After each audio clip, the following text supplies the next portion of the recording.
Alrighty, hey, hi everybody. This is Astrid and her friends. I play Zarni Greenblade. Our pronouns are she, they, and I am the host of the stream. Passing off to whoever's next. Hello, I'm Blasty, also known as Blastplay.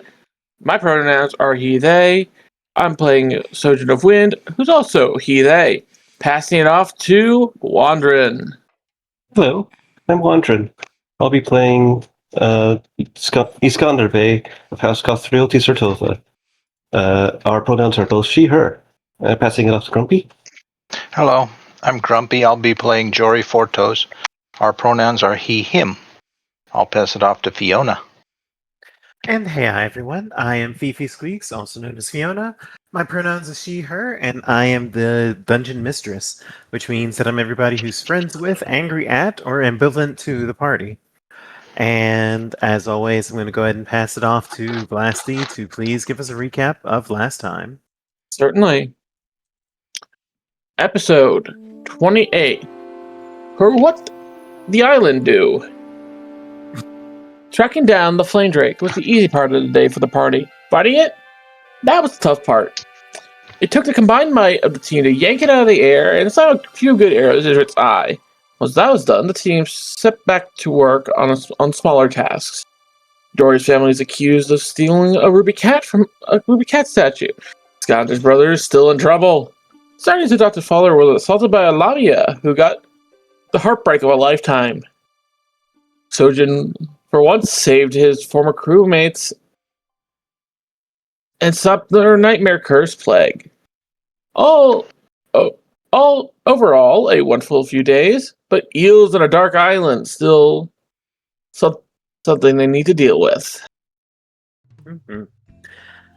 And so, once again, this is Rova the 10th, and we're getting closer to the end of the month, and the party has, after finishing off their tasks to figure out who was trying to unravel the faith of the barony from within, the party has returned to Grove of the Gods, a little bit wiser, knowing that some of the threats that they have dealt with have had some lingering elements that came back to bite things, but the party was able to quickly handle it. All that's left is to spend some time researching a pathway for Iskander Bay to protect her brother, as well as to return to Stagsbane and have a meeting with the Forto family. So, what will the party do now? Well, Sojin is actually going to hand off the book for the rituals of reinforced rations and seeds of mercy to our new librarian.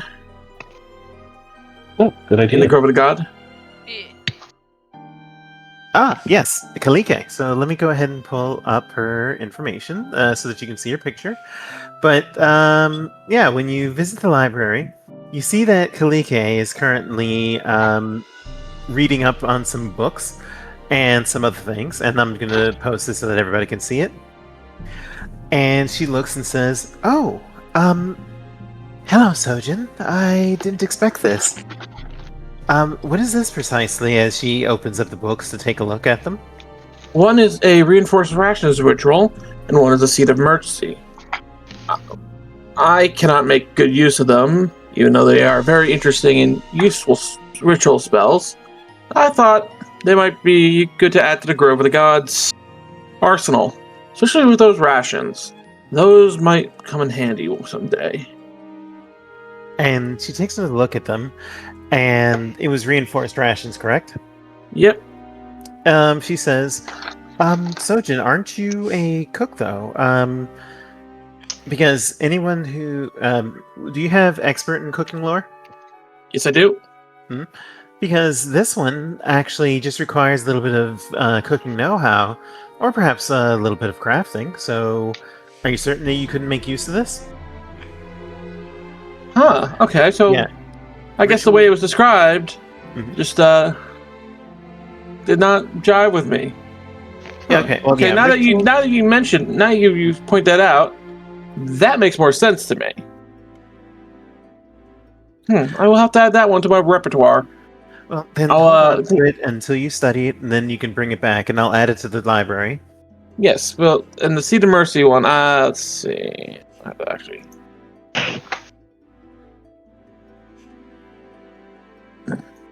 Seed of Mercy. Let me see.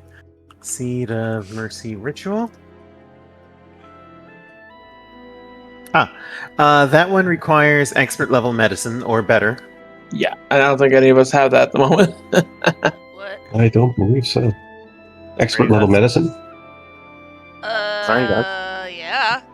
I Oh. do. Never mind. Arnie's a master. Oh, right. Oh. You know what? I absolutely forgot this about Zar. You know what?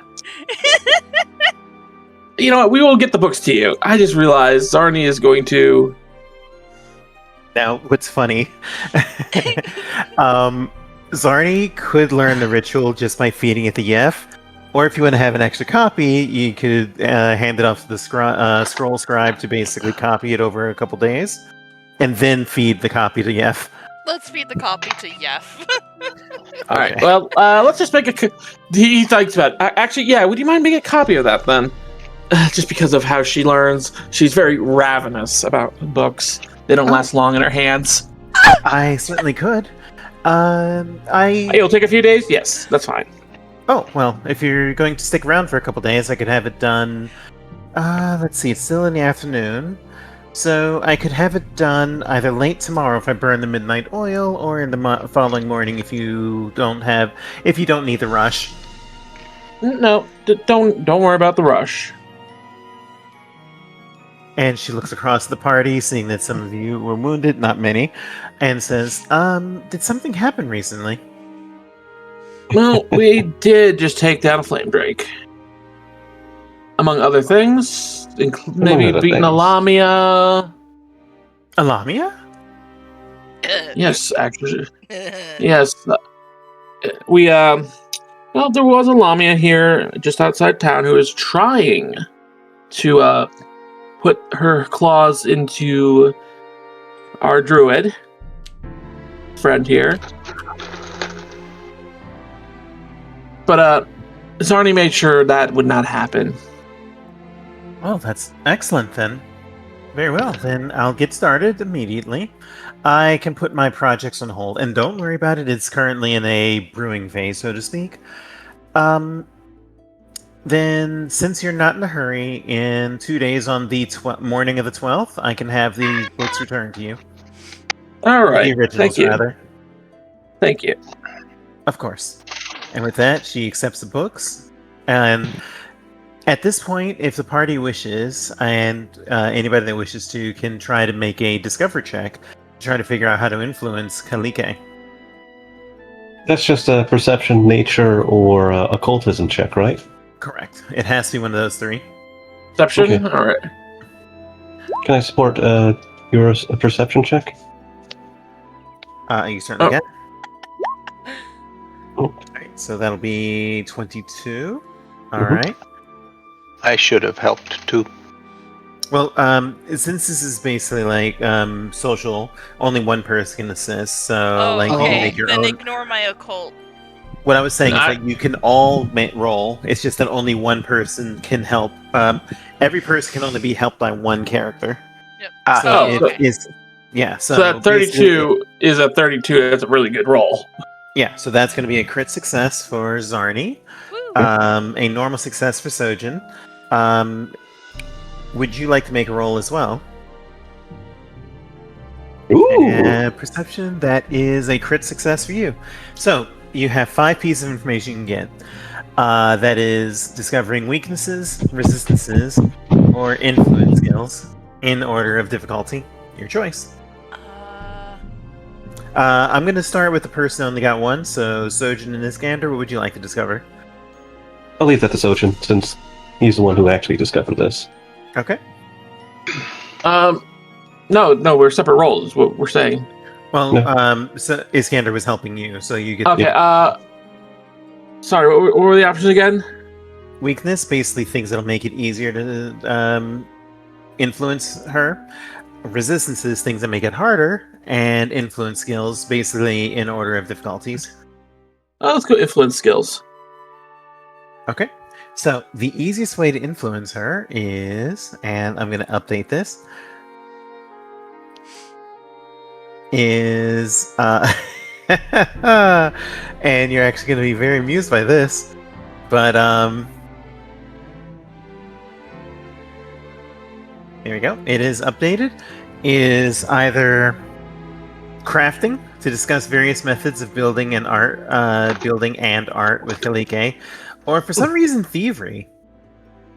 Hmm. Huh. I'll have to check and see if that's a skill that Yildrim's got.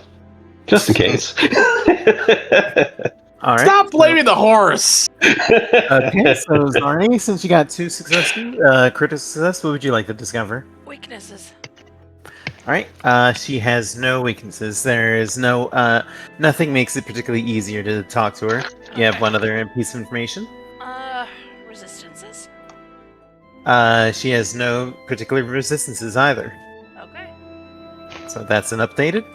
All right. So we could hypothetically use any kind of skill to influence her. No. Possibly. But the And best ones are.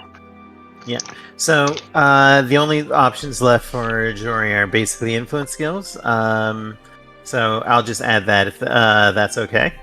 Yep. Unless you would like to discover why thievery is Well, of course, I would want to know that.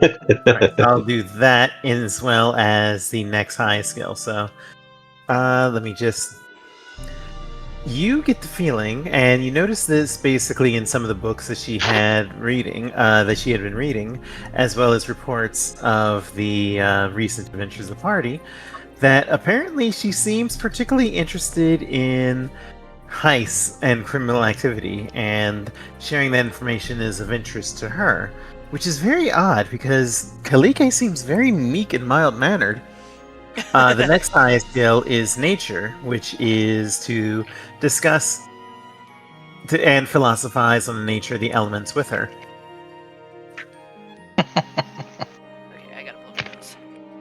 If she was She's existed if she existed in real life, she'd be one of those people who listens to true crime podcasts. Oh, by the way, everybody go ahead and set yourself to 2 hero points. I would say 1, but that was really funny, so I'm giving you a bonus. Okay. Alright, so, what would you like to do now? Because if there's nothing else, you'll take your leave and get started. Yeah, I mean, unless Jory wants to talk to her about some stuff Yeah, before he basically, you goes. each have 1 chance to do something before she leaves. So, I'll start with Jory. I find it interesting that you are interested in, heists and thievery activities. What prompted you to be that interested in it? Oh, well, you see, that's, it's not something that I'm particularly interested in. What I should say is that, it's just a curiosity for me, I should say. It's always fascinating to see how these things get, done. If that makes sense. Well, yes, it does. Makes a lot of sense. For instance, it's very easy to distract someone and then steal their purse. Oh my god. Oh my god! That is going to be a critical success, and it looks like that's going to be influence 2, so you are now at 3 of 8, and I made a mistake. There is, you have to get to 4 influence before you get your first bonus, but that's going to be 2 influence. So, and that's how it's done as he hands her back her purse. Okay. You notice that she is jotting down notes based on what you're saying, but strangely enough, she doesn't seem very interested, but she seems very keen on writing down your notes, and setting them to the side of her piles, because she has 2 piles of books, one that's more academic, and one that's more like about heists and basically like pop culture, not pop culture, True crime pulp culture. crime culture. Thank you. And she puts that into that pile. All right.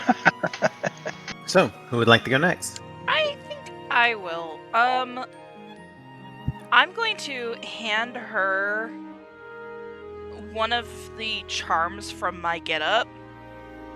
You know, the bone charms and stuff.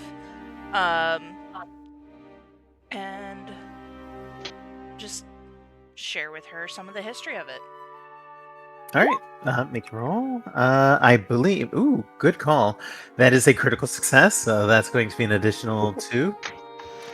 And after you discuss that, she seems absolutely like interested. It's super fascinating what you're telling her, and she nods. She's paying rapt attention, and she says, "You know, I'm going to confess something to you. I will confess that just opening this library was more of a matter of convenience for my research, but your group seems so worldly and just super interesting.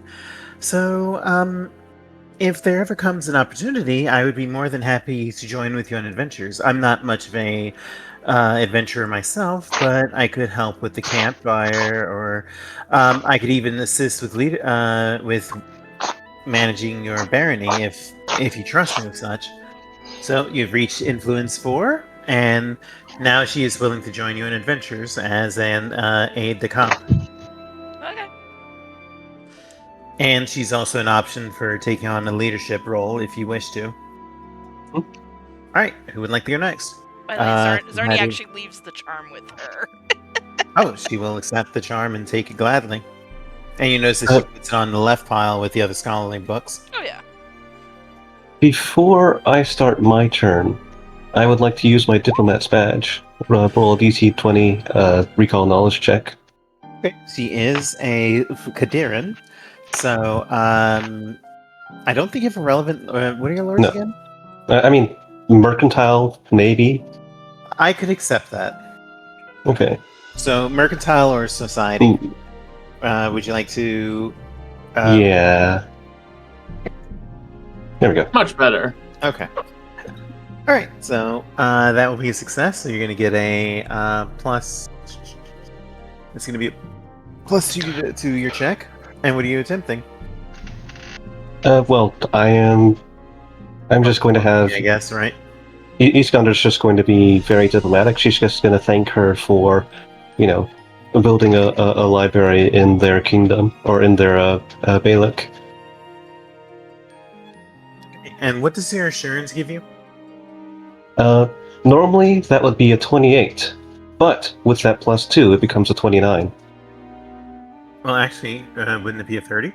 Well, No. The +1 is already integrated into my diplomacy check. So. Gotcha. Yep. All right. Well, if you want, you can just use assurance and get the. Yes, that was the plan. Okay. All right. So you do that thanks to assurance, and that's going to be a critical success.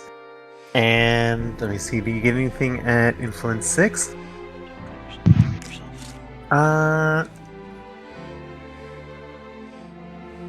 So she says, "Well, Yes, I actually do find it very interesting, and your knowledge of Kadiran culture is quite special. So, if you wish, I can set aside some time to prepare spell scrolls. You know those spells that I gave you, Zarni? Yeah. Aquarius Blast and Scorching Blast? Yes. If They you actually wish, I came in could- quite handy. Oh, excellent! But if you wish, I could prepare spell scrolls for you. Just tell me how strong you want them, and you just have to pay half the cost for the magical inks. The income I'm getting from the library can cover the rest. Wonderful. I don't have any that I can think of at this time, but thank you. All right, and that leaves Sojin. Would you like to make an attempt? Sojin is going to go for crafting, talking about specifically, ironically, about the Lamia. Yes. So, cooking and food and how that relates back to culture. Yeah, let's not bring up the fact that Zarni cooked a heart and ate it. We're not. That's gonna get skipped around. Skipped around. I just want you to know that the fact that it took a lot of willpower for Iskander to just not blurt that out. All right, and that critical success. So you now have 8 out of 8. And after you discuss this with her, she is overjoyed and just honestly very, very happy to hear this. And after a moment, she says, I should be honest with you, if I may. Do you have time for a story? Sure. Sure. Well, would you care to come to the library? I'll brew some tea. Or... I'd meant to go there anyways, and I appreciate the tea. Okay. Then, if you all free, then come. Horse. Yeah, sure. And while you're setting up to start doing your research for your Iskander's project, she brews some tea, and it's a spiced Kadiran tea. She sets aside some honey and sugar, and she has a bottle of Kadiran wine, explaining that in her part, that her family would spice up teas with, that her and her sister would spice up teas with a little bit of alcohol to give it a little extra punch. It's not exactly common practice, but it's something that she likes. And, Fair enough. And she says, well, I should tell you that I did just mention my sister, did I not? Yes. Well, you see, I should say that I am both my sister and myself. I know that's confusing, but allow me to explain. So, first of all, my sister's name is Kanira, and we began life as separate people. We were twin sisters, Nephilim, born into poverty in the nation of Kadira, and our parents were never quite able to make ends meet. We were left to our own devices, and we became self-sufficient as a pair, just her and I. But we were dependent on one another because, well, we were all that we had. We came to develop powers with elemental magics, and that's how we are where we are. Kineticists, if you've ever heard of the art. We're very familiar with that. You may have heard of it before, yes. Ah, indeed. Well, we're not particularly powerful, but when we came of age, we decided to set out on our own to get out from under our situations, but we had a risky job that, a heist, I'll admit, that we were caught, and although I managed to escape, but Kaneda did not. There was a magistrate that wanted to punish us for the crime, so I fled to my shame, but my sister did not. And from what I understand, it was that almost as if we were connected, our souls, we turned to darker and darker pursuits. And a voice, known as the Forefather, offered me a chance to be with my sister again. And I was desperate because she's all that I had, so I accepted the deal. But it was a trick. You see, the Forefather freed Kaneda and then bound her to me. And as it turns out, the Forefather was a Baelor. Anyone who is a master in... Actually, no, you don't have to be a master. You can roll... Actually, with anybody that's an expert or better in religion knows that Baelors are very powerful demons. So this is bad news. The Baelor bound our souls together, and so now we are together, but not always separate. When I am the dominant personality, she is lying inside my soul, and vice versa. And the research that I've been working on was trying to find some way to separate our spirits. Again, 2 people once again. Exactly, yes. Well, out of curiosity, what brought you here? Why did you? What led you to believe that you could find the answers you seek here? This region has barely been lived in for months. 2 reasons. First, I've heard legends of her, pointing at Zarni. I've heard legends from her because there were a group of rangers. I forget what they were called. Zarni, you know that she's talking about the ranger family, that group that was be friends of your clan. Yeah. Yeah. I've heard tales of her and her prodigious power in academics and occult knowledge, and I was hoping that perhaps I could glean some information off of her findings, especially since it's rumored that she's not exactly the best with her money. So I figured that perhaps she was also careless with her spells, and I could learn from that. I do apologize for the assumption. The second reason is that I heard that there was oh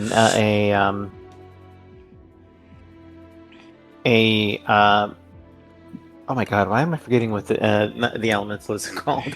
Dot. The Kinesis? Yeah. There's also I heard that there was a kineticist in your court, and so I thought Breaker. that it would be Yeah. yes. My girlfriend. Oh, well, congratulations. But I was hoping And also one of the other barons. Indeed. And I was hoping to glean some information from her. I've even made some overtures to her. But she's been extremely busy of late, so I don't think she's had the chance to read my messages. But in either case, I am still doing research. What I just need to find is a spell that can break the curse between us. Unless you have a way to break powerful Baelor curses yourself. Effectively, basically, you cast the Remove Affliction spell, which Zarni does have, but you have to cast it as a 6th level spell. Which we can't yet. Not yet. But if you wish, I could assist you. Every morning, I can choose which of us is in control, and if you wish, I could join your group and help. Uh,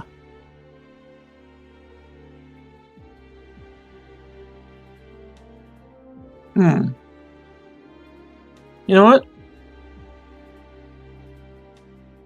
That could be helpful, but at the moment, I think we're going to be going to the island later. So, Yeah. So, basically, I just updated her sheet with all the support benefits that she can provide. She is not a combatant, but if anytime that Kalike is in control when she camps, she can basically bolster the campsite's defenses using water magic. If Canera is in charge, then she can bolster the cook fire to make it easier to cook difficult meals. And additionally, she can prep spell scrolls for those 2 spells for Zarni. I like smell scroll better. Well, she can do that regardless, but whoever, if Canera's no, in charge, it's she can do smell fire- scroll. Oh, gotcha. But yeah, basically, if Canera's in control, she can do the fire spell. If Kalike is in control, she can do the water spells.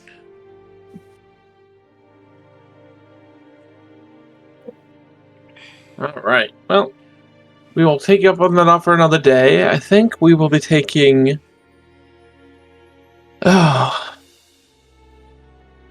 Jathel with us because we do owe them combat.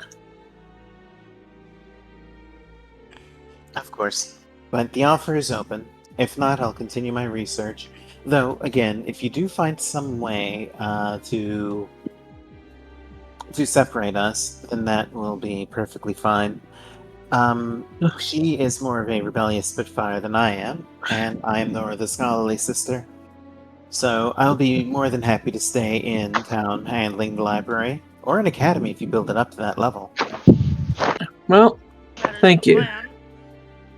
Yes. Well, for now, stay safe here. Work on your things. Work on the copies. Of course. I think we have the. I think we might have the right tool, but not the right power yet. If I remember that one scroll we found, Zarni. Yeah, you just basically Zarni can prep it. It's just not at a strong enough level to break the curse. I have to be a level 6 caster, and that's 4 A ways classes away. 3, 4, 5, 6, 7, 8, 9, 10. You have to be level 11. That's 3 levels. 3. No. 2. 4. 3, 4. What? Ah, Wrong, math! We're level- version we're- turning level 9. We are level 8. Now. You're almost We're level 8. 9, so 3, almost 2. Yeah. All right, so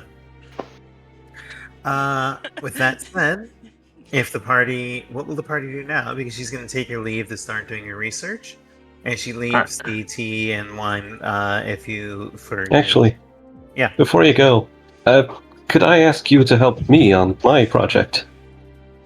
Of course. What kind of project are you looking for? Well, you see, my brother's gotten himself into some, I'll describe it for now as legal trouble, and I need to see if I can find a way out of it for him. If it helps, he's from Poor Dice, so any books that might be, regarding either Poor Dice or Brevoy more generally would be helpful. A law book specifically. Well, my interest is more on the academic side. I'll admit Kinnear is more specialized in finding ways around laws, and she blushes when she admits that. But I can certainly lend my assistance. I certainly appreciate it. So basically, since she knows where everything is in the library, she's going to vastly speed up research time. So Woohoo! she's going to give a +2 to one character's research checks. So who would like to is she helping? Iskander, I think, unless anyone else needs her desperately. Nope. Okay. Again, how many- all I'm planning to do in the short term is to go to that little mound in Tuskwater 5. Yep.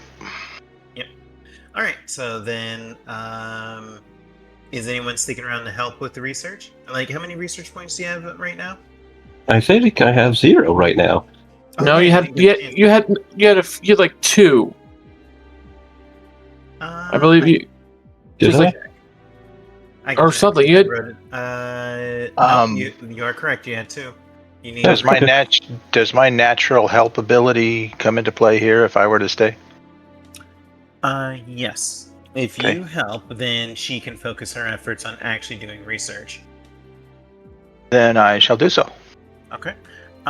So you could do society.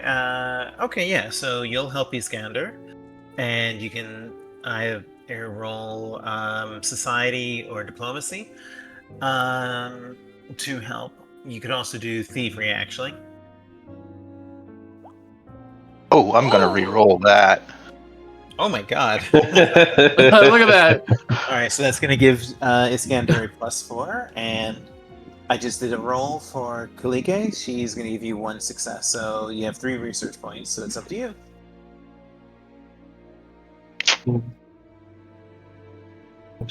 Okay. Gonna do politics. All right, that's Yeah, gonna be success. 30. Actually, the 30 makes it a critical Ooh, because the difficulty was 19, so you needed 29 for a critical. very nice. Thank you, Jory. Indeed. All right, so at the end of the day, you have your information. Basically, you find there are ancient Sotovan laws, basically on the right of protection, basically of political guests, that allows them to remain indefinitely in In asylum. asylum, well, specifically in someone's care. The ancient Sertovans use this law to basically allow them to hold political hostages indefinitely, and you use it for... I mean, it is what it is! It is what it is. But you're using it for a more noble end. I don't know. I mean, the fact that he's my brother is kind of corrupt, a little bit nepotistic, but anyways. So, all you have to do is just spend. You can do it when you get to Snag's Main. You can roll a politics lore or a society check to write a letter to basically do this and send it off, and you're done. All right. I am going to have my quill help me in this. Okay. Well, before that, since that took you the night, Zarni and Sojin, what are you two doing? Since everyone else was busy for the night.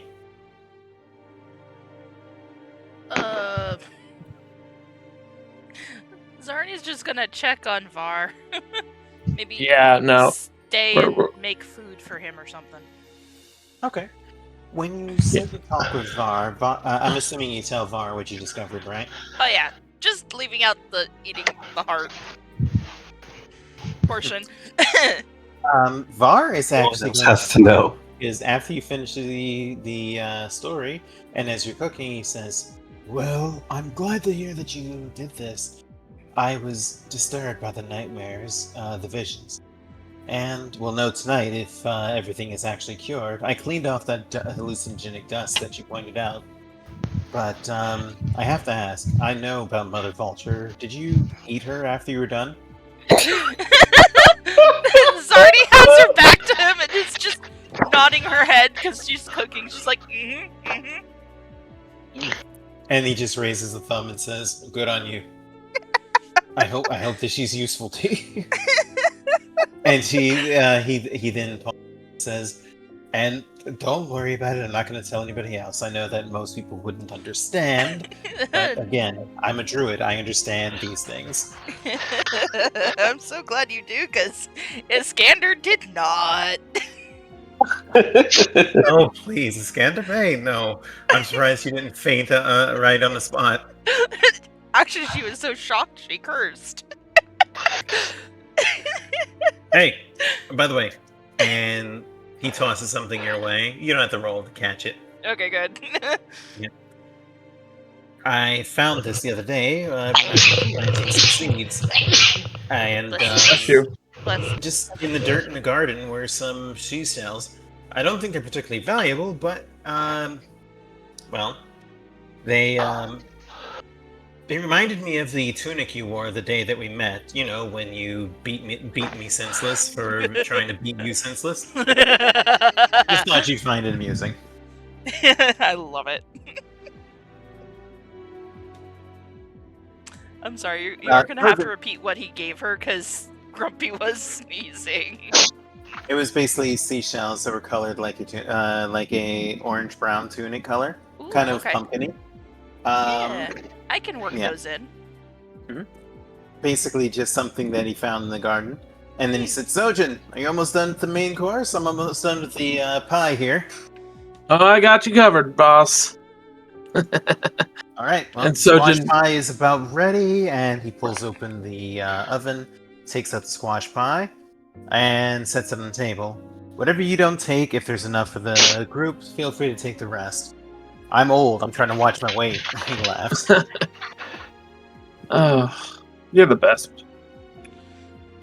Only because of you. No, because of her. Eh. We both wouldn't be here without her. Fair enough. Sojin plates out the Lamia steaks. God. Bon appetit.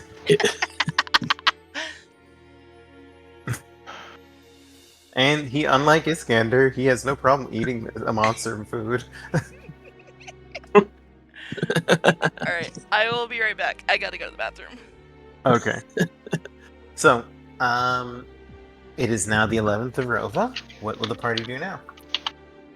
Okay, so we're gonna head back to town Okay.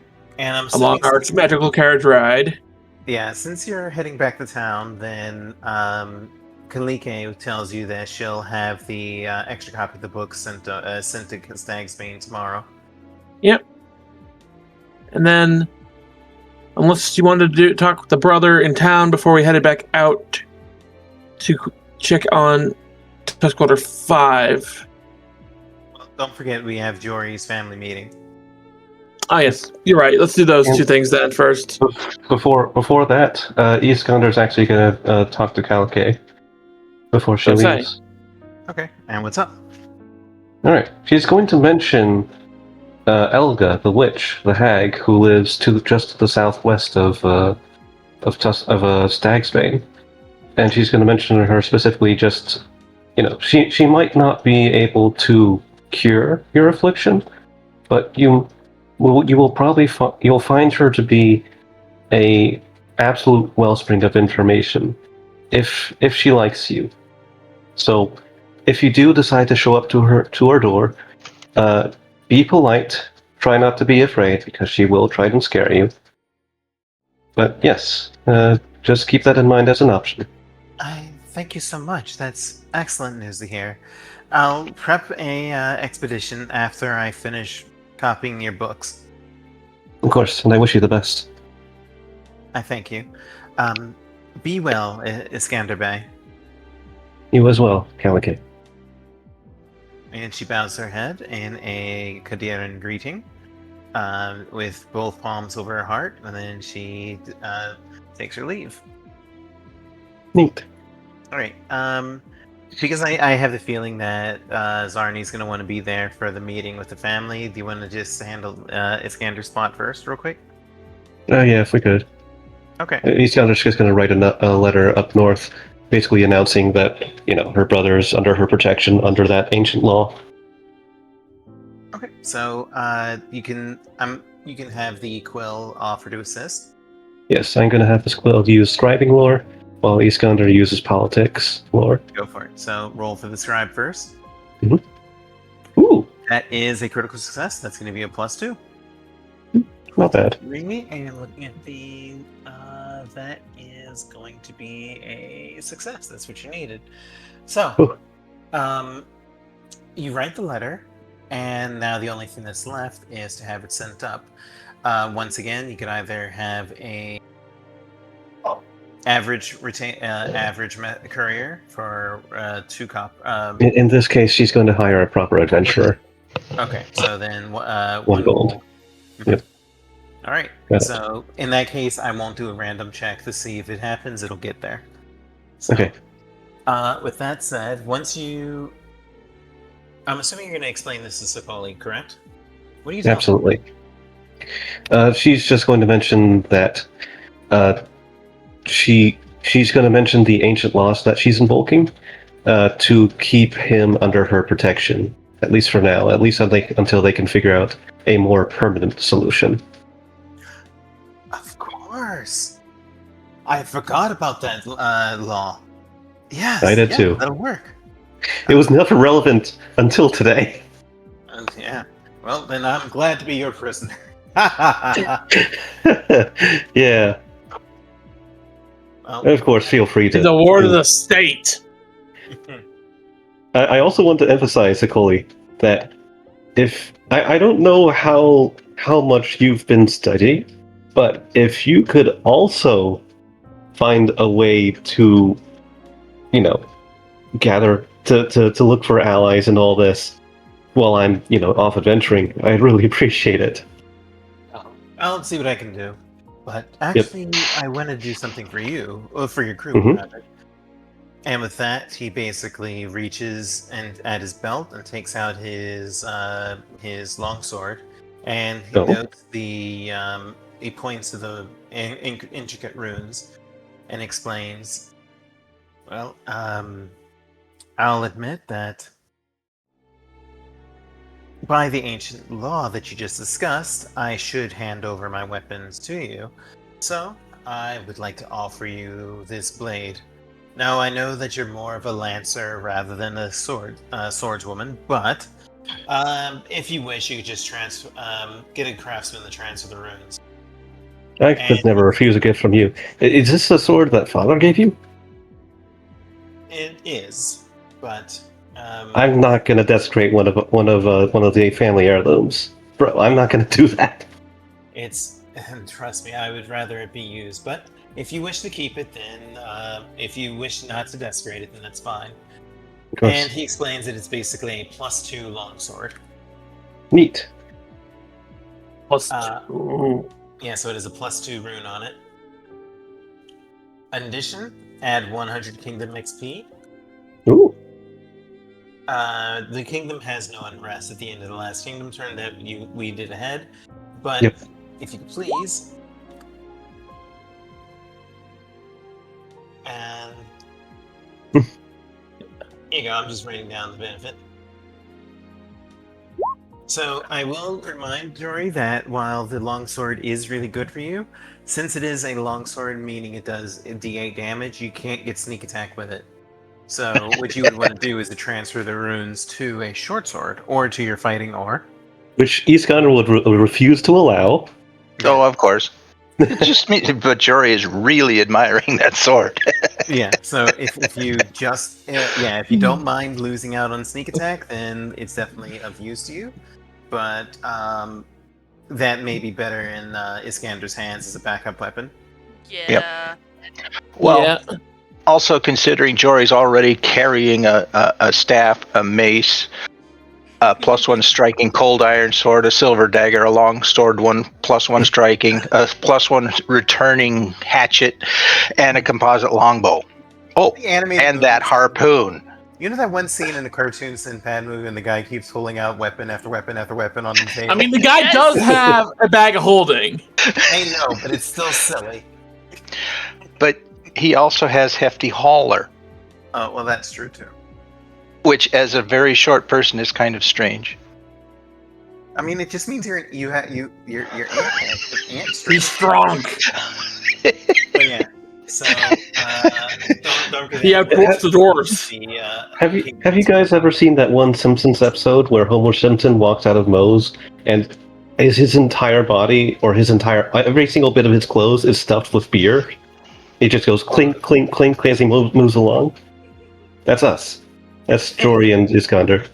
I in our Discord linked the Sinbad scene. I'm so glad you did.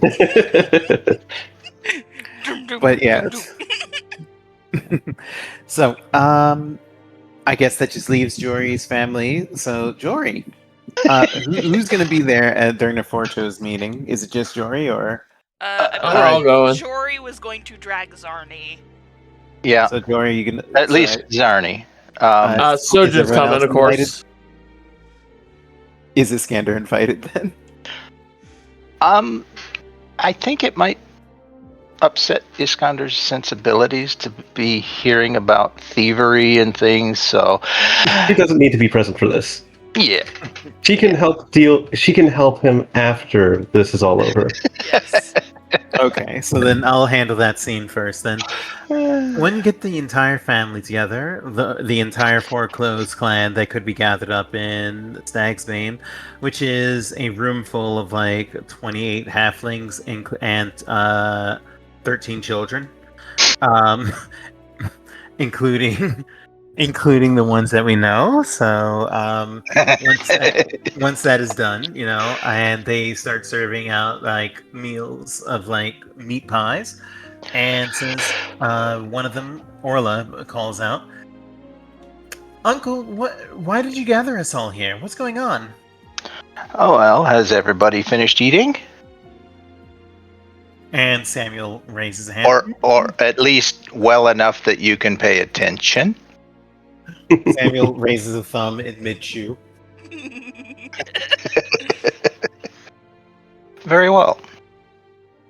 It has come to my attention that a noblewoman in town has had something stolen from her.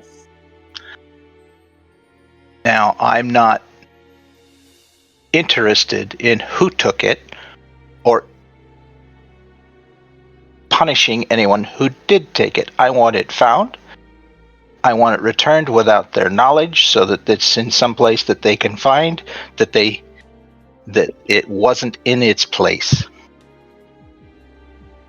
As in, sneak back into the room and let it fall to the floor behind a dresser or under the bed, so that when I go to confront the woman about accusing someone of a crime, she needs to have evidence. Okay?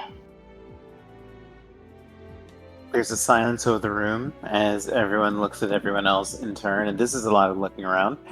Orla, though, just has her arms crossed over her chest and is rolling her eyes, and she's just tapping a foot impatiently. And what do you have to say about it, Orla?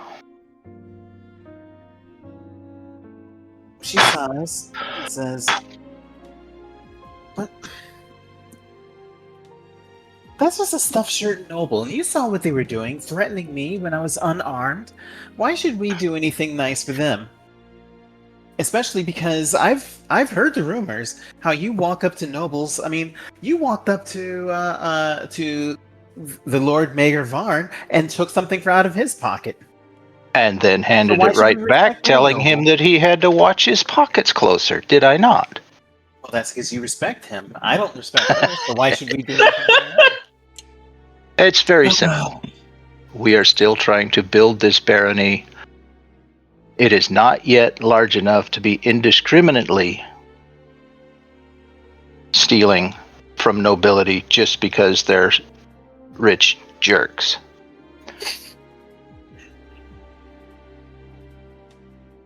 And they are going to be a very important ally in the future for our expansion into the rest of this area.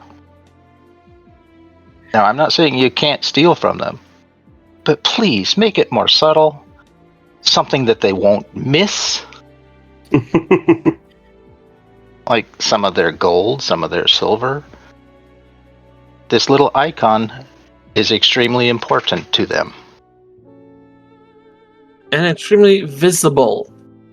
It's a unique. Exactly. It's a unique item. Exactly.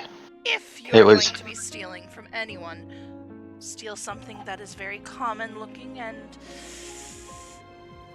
easy to misplace. Let's avoid the term stealing because it's more of a liberation. Procuring. Yes. Procuring. Yes. Something, After all, something that we're someone, not truly thieves. Yes. Something that someone is likely to say, "Oh, I must have dropped it." You're valuable, respected members of the community. This is me saying this out of character. And also remember, we have to live with the aftermath. If they don't get that icon back, We're their screwed. kingdom will become our enemies. And they can crush us. I have another suggestion. If you happen to find it between, say, tonight and tomorrow, place it in my cabin. No, it cannot be attached to any of us.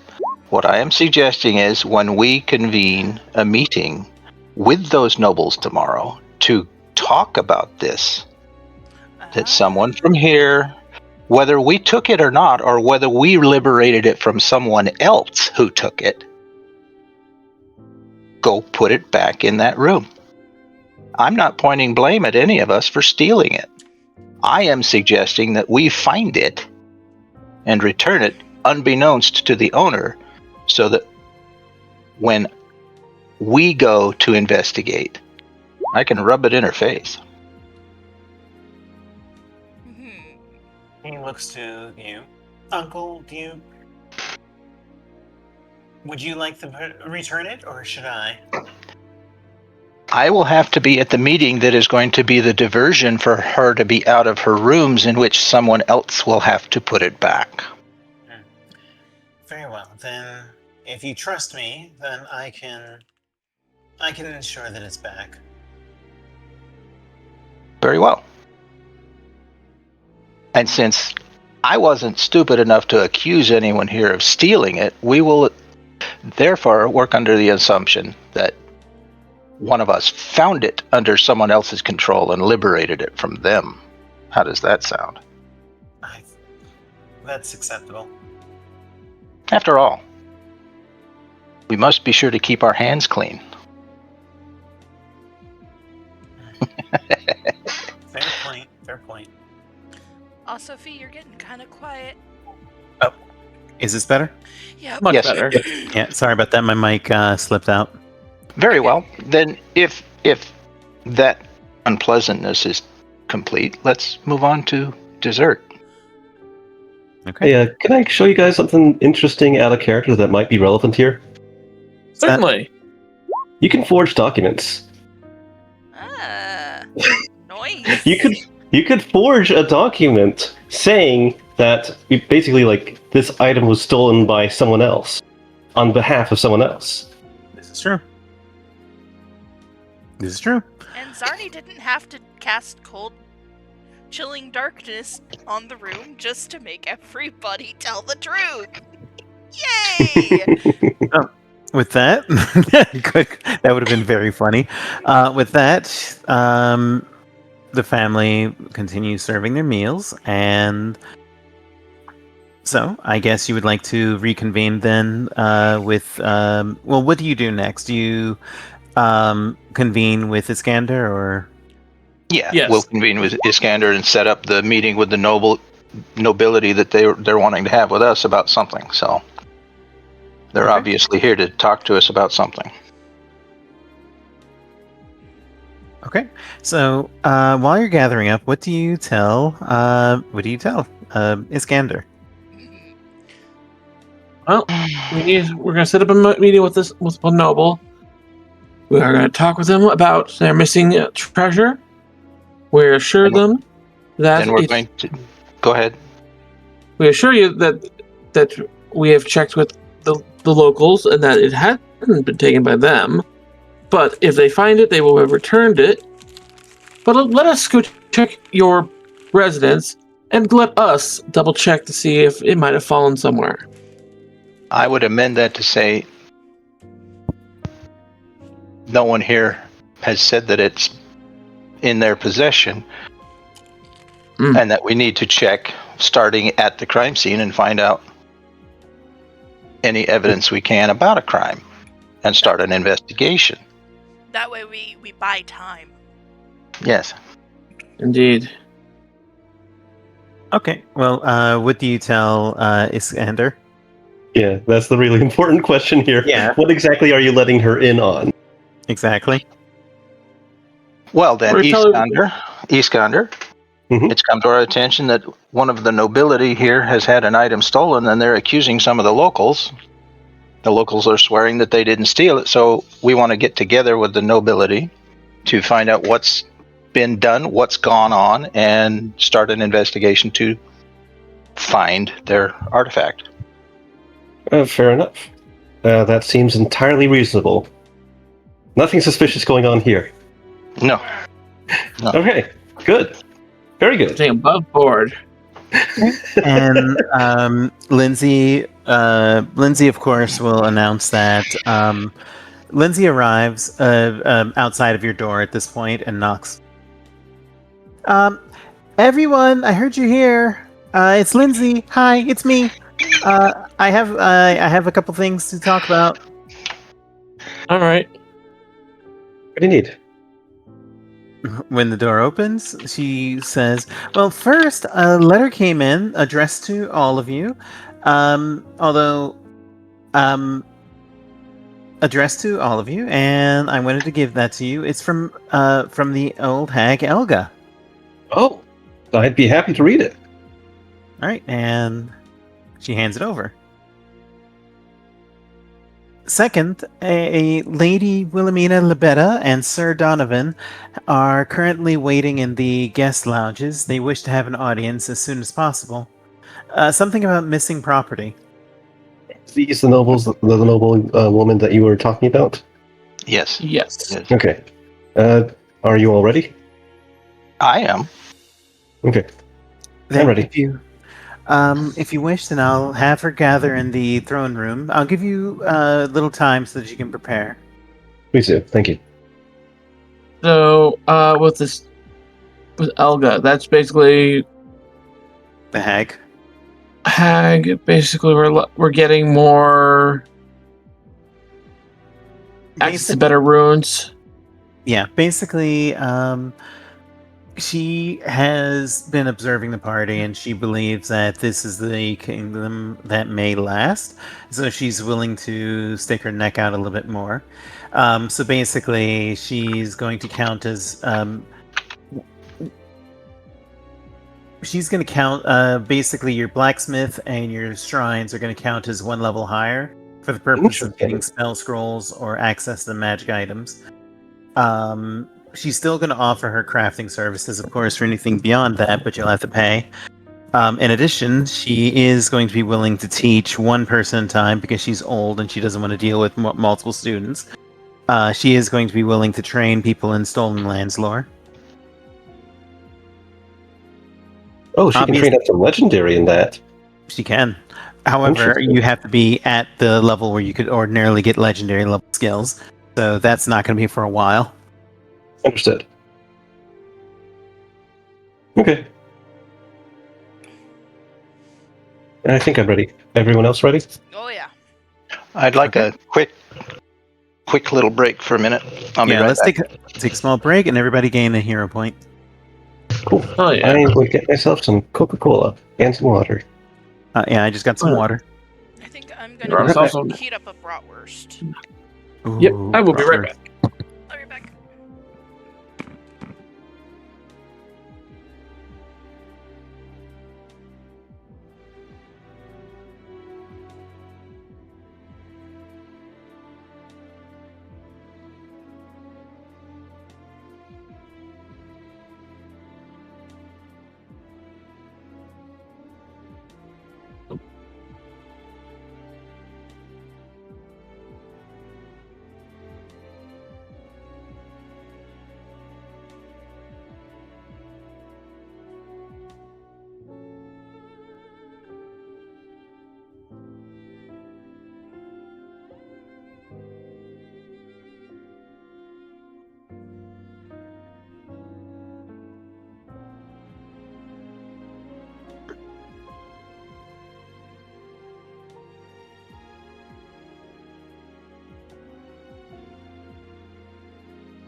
Okay.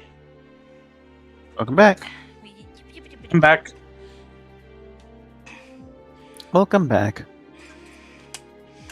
Scoopy scoop some ranch dip for my bratwurst.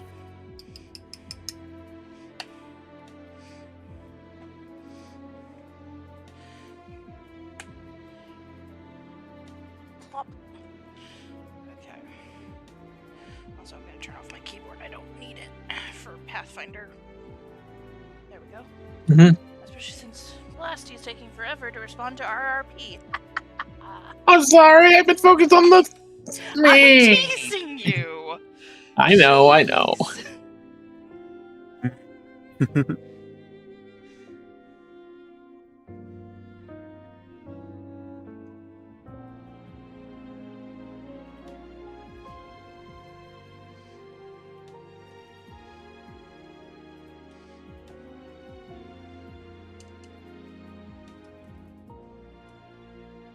Grump is out talking with the mother unit.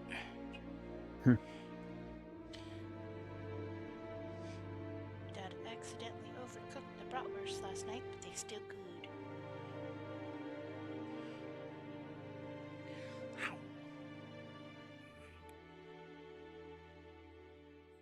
So, of all you who work here, who's got tomorrow off? Me. It is Labor Day. Woohoo! I don't. Yes, I hear you, mother unit. I said that. My mom was in the background going, me. So somebody, I just noticed somebody posted a controller, like a PlayStation controller, that's actually a calculator. Okay, I'm back. Hello. Welcome back. That's whack. Is everybody back? Nope. Grump. Grump. I have Coca-Cola. Yum. Yay. The Coca-Cola has a little bit of apple juice in it. Explain that one to me. You see, I call it the abomination against God. So it's just a cross between the apple soda and regular soda. A little bit, yeah. It's honestly, it's just like, think of it as like cherry Coke, but instead of cherry, it's just a little bit of apple.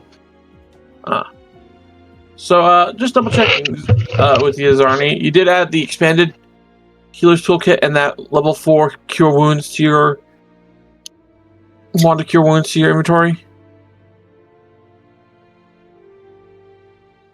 The what and the what? Sorry, you okay? So from our last week, we picked up a wand of cure wounds at level 4 and an expanded healer's kit. I did not know that.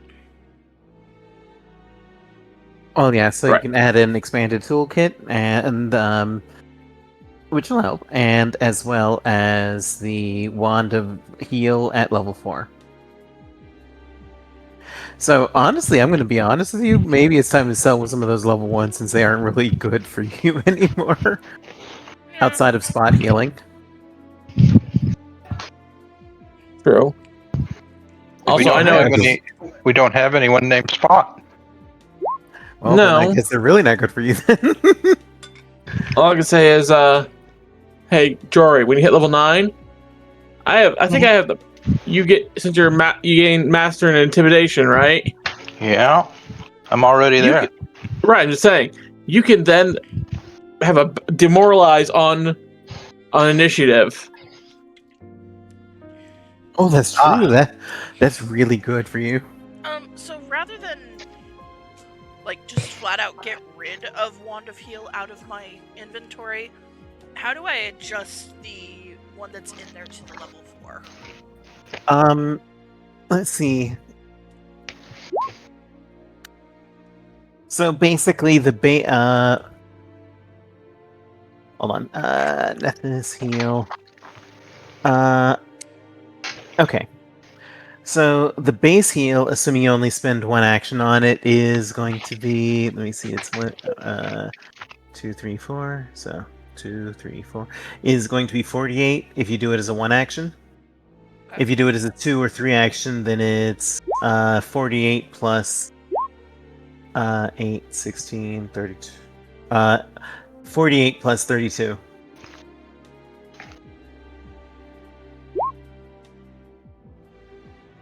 So you can just change the stats and just make sure mark it as a level 4 wand.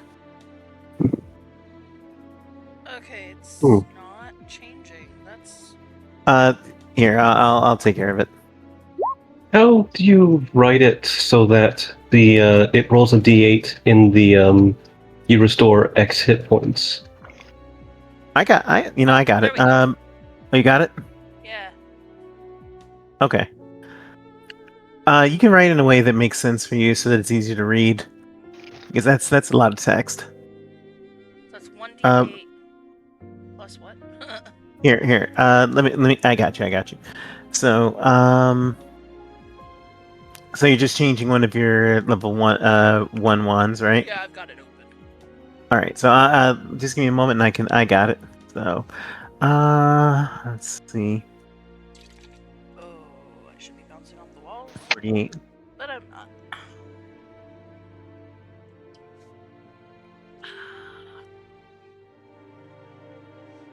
You know, I keep on forgetting that I have guidance. Action. 48 plus 8, 16, 32. HP. 3 action.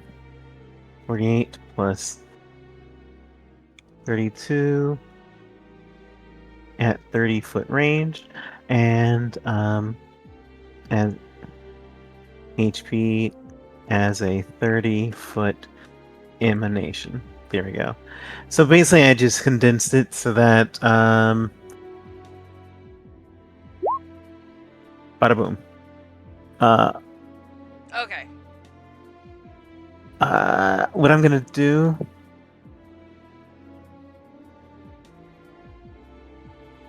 Wait.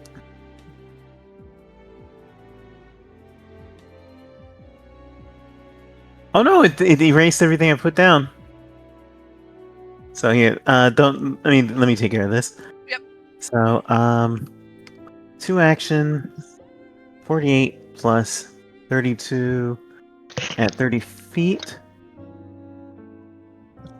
Because I was running into it, deleting it when I was editing it, so I don't know. 3 action, 48 plus 32, 30-foot emanation. All right, and let me just. There. Hey,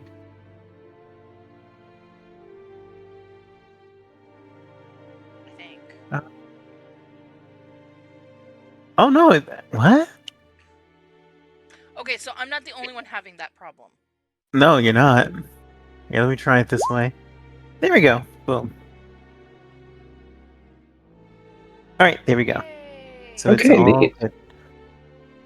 Because otherwise it's a wall of text, and it's like a. What am I looking at?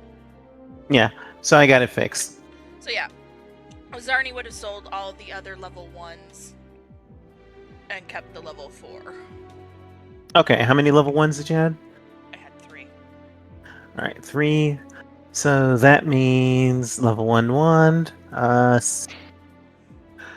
36 9. So that's an additional 90 gold. So you can mark that. Another 9 platinum. So, Look at are we that, going to go ahead 29 and platinum. is Jory back yet? Rebel, Yeah, you back? I'm here. Okay. Okay. So, then once the party returns to the invitation, Lindsay announces that Lady Wilhelmina and Sir Donovan are here for their audience, and they step in, and the lady basically curtsies to the throne. Iskander bows her head in acknowledgement. I am pleased to finally meet your acquaintance. I am Lady Wilhelmina Libetta, a member of the Brevoy families, as you know, and this is my guard, Sir Donovan. And I'll be brief.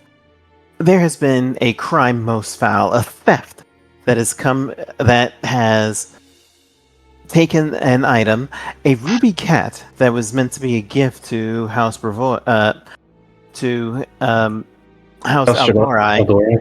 Yeah, to House Aldori once we make it back north. But it was it disappeared from our possessions, and I believe that someone in this town is a thief. All right. And you're certain that you lost it here in Stag's Bay specifically, not somewhere along the road? Absolutely. I checked it the night before we left, and I checked it the morning when the morning that we actually left. And between those two events, it was gone. I understand. I will investigate this as best as I can. I will put my best counselors on this. You really quickly, you described it as a ruby cat. Do you mean that literally, or is that just a name? Is it just an excessively large ruby, or is No, it literally shaped like a cat? It is shaped like a cat, Right. with one Could you paw describe the up. size? Certainly, it is about this tall. And she holds out a palm. It could fit in a palm. It's maybe about 4 or 5 inches tall, and shaped distinctly like a cat. Right. I will make sure that my best people are on this. You will have your gem back as soon as we can make it, as soon as we can find it. And I'm sorry for the inconvenience this has caused you. Jory, from the corner in the shadows, you see Orla. Orla basically is peering in from the shadows and flashing you a thumbs up, signaling that it's been planted. And then she disappears back in the shadows. No one else is a master in perception, I believe, so no one else has a chance at noticing. Actually, wait. I Hold think on. you are. Your horse is not in the room. Dang! Yeah, No. Oh, yeah, Iskander Mr. actually Far Away is to a have master. sensed it. Iskander actually is a master of perception. Okay, So then she you can might, roll. You she wish. would actually notice that, and she would know that something funny is afoot, and she would also know that it's not her place to ask what's going on. Until after. Now is not the time. So actually, before we go on, I actually wanted to do a recall knowledge check, Lady Wilhelmina. Can I use politics lore for that? You certainly can. Right. Can I do the same for Donovan, or perhaps roll warfare lore? You can, yes. All right. I'm gonna roll warfare for him. Okay. You are aware that he is basically a Brevoy knight. So he is a trained duelist, but the way he's armored, he's clearly more a field general rather than a personal duelist per se. But he seems to have a fierceness to him, like a lot of the Labetta family. Fair enough. And I'm gonna guess that with the 17, I wasn't able to figure out anything about Wilhelmina. Nope. Sadly, Understood. no. Okay. Right. Is there anything else that we have to say or do here at this meeting? I would like to say something. You can Go tell ahead. Wilhelmina does not want to hear this, but she is being polite. So at this point, do you know who took it? No, I was hoping that you could actually do your job and find out for your bay lord. And We they- will be doing an investigation, and it will start in your quarters. However, I would also like to ask you why you were accosting an unarmed individual in the streets about this matter, rather than coming to us first. Lady Wilhelmina, is this true? It is true. And as I explained to the gentleman there, I would have gone directly to you first, but you have a habit of not being in attendance of your court. So I had to take matters into my own hands and solve my own problem, since there was no one here to solve it as they should. Is this the way it's done in your hometown? I'm sorry, you were both speaking. Is this the way it is done in your kingdom? Where? Of course not. We're civilized. Oh, we're not a small little rustic place in the middle where thieves run amok. I see. So since you have nothing to do with your time except gather more riches instead of building a kingdom, you'd rather stand around and accuse other people of stealing from you rather than investigating, Jory, having us investigate. Jory. Yes. I don't feel as though this line of interrogation is going to further things in our favor. I think that you should just drop it for now. Let's go see if we can find it. For all we know, it might have rolled off the back of a counter and down underneath a rug. Well, for the sake of clarity, I will not enter their dwelling until you four have cleared it first. Lady Wilhelmina, we will find this jewel as soon as possible and restore it to you.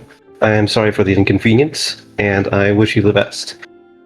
Is there anything else that you would like to bring to my attention before you leave? Not at this time. I just hope to find it so that we may leave. Of course. I want you to have good relations with House Aldoric as well as us. She nods. So, I do think it's ridiculous that you wish to start your search in my quarters, because of course we've searched it. Is that truly necessary? It may be. Eliminate all possibilities, for the truth comes in the smallest places. I All think it's investigations insulting. start at the scene of the crime, do they not? I suppose. Very well. If nothing else, we can at least find clues as to where your thief may have gone. Very well. Then. We have expert trackers here. Very well. Then, let us go. I'll show you exactly where we stayed, and you can search to your heart's content. Of course. And with Thank that, you, my lady. she leads you through the hallways, and she brings you to the bedroom that was used for them. There, it is there. You may search it. Actually, Sir Donovan, please wait outside.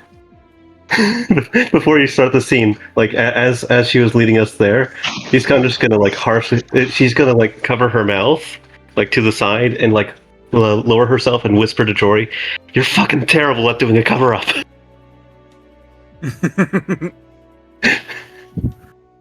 Okay, and that's it. All right. So, If there's nothing to cover up, why would I be terrible at it? Because you're making it look like it's a cover up. My God. Actually, he's like Zarni using. 1 second. Aha! I have a way to communicate quietly. Where is it? Where is it? the trimmer talk. Yes. So, as you kind of make a rumbling in the floor with your toe, what do you communicate with the? Actually, it makes sense to search their room first because, for all we know, they're faking having lost it. Oh, well, find out. Okay. Oh, Iskander doesn't say that out loud. But she just says that very quietly. Okay. And Sorry. so back to the present time. Yep. Once you arrive, she says, "Sir Donovan, wait outside. I wish to watch, just to make sure that no one tries to plant something that was stolen by any younglings." And she basically stands in the corner and watches. Who would like to take the search? I will be standing outside staring at the night with my hands at my sides. Yef Alright, is so- standing in front of him, looking up at him with a wide open mouth, tongue sticking out. Go, Yef, go. Go, Yef, go. So who wants to be in charge of the search? So I will. Actually, for the purpose do- of this, I think it should be Iskander. Ah, yes. You can Iskander roll to has assist if you wish. What was that? Sojin can Oh. roll to assist. So, perception? Yep, perception. Can I roll to assist as well, since I am in the room? Sure. Ooh, very nice. Okay, so that'll give you +2 to your check, so go ahead. 28. 28. That will be enough. It takes you about 10 minutes, but you do find it tucked behind one of the chairs, and a small little ruby cat, exactly as described. Okay. Iskander will just like, she'll make sure to pick it up with her gloves, not trying to not touch it directly. And she will just bring it out to the lady and offer it to her. And where did you find that? And she will just say where she found it. I presume it was like under a dresser or something. Behind a chair. Behind the chair. Behind the Behind the chair, chair. it looks like it had fallen off something and rolled under the chair and underneath the rug of the edge of the chair when something got moved. A simple error. That's some. I don't see how that's possible. Roll diplomacy. Iskander, this is on going to be on you. Actually, before I do that, I'm going to do the diplomat sparing thing again. Okay, go for it. Oh, well, it's once per day. Oh, son of a It is It's the a next new day. Well, Oh, yeah, is but, it? but remember, she used it earlier in court. She did? No. Wait. It's the No? Yeah. No, I was No, talking with it- Kalake a couple days ago, right? No. You remember you tried it on the night. Oh, No. that's right. No, wait. Yeah. No, I was just doing a general recall knowledge. I wasn't using this thing specifically. Oh, okay. Well, that's fine then. So you can roll Yep. it. Okay. And would you Politics. say that it's politics? All right. All right, so that'll give you +2 to your diplomacy check. Would you like to go ahead? The difficulty Yes. is going to be 24, so you're going to use assurance. Assurance. All right, assurance. Boom. So you use assurance, and after a while, you explain that you assuage her concerns and assuage whatever her Mhm. concerns, and you basically comfort her and explain that it is a simple mistake. And if you would, because this is your Iskander, like about how she should act with more manners. And can I assume that's something that you slip in? Yes. Very Actually, subtle. how do you Very do it? subtle. Because she's going to be comforted. That's the important part. She honestly, what you were saying is pretty much what she would say. She would just be very subtle about saying, maybe don't be as rude to our citizens next time. I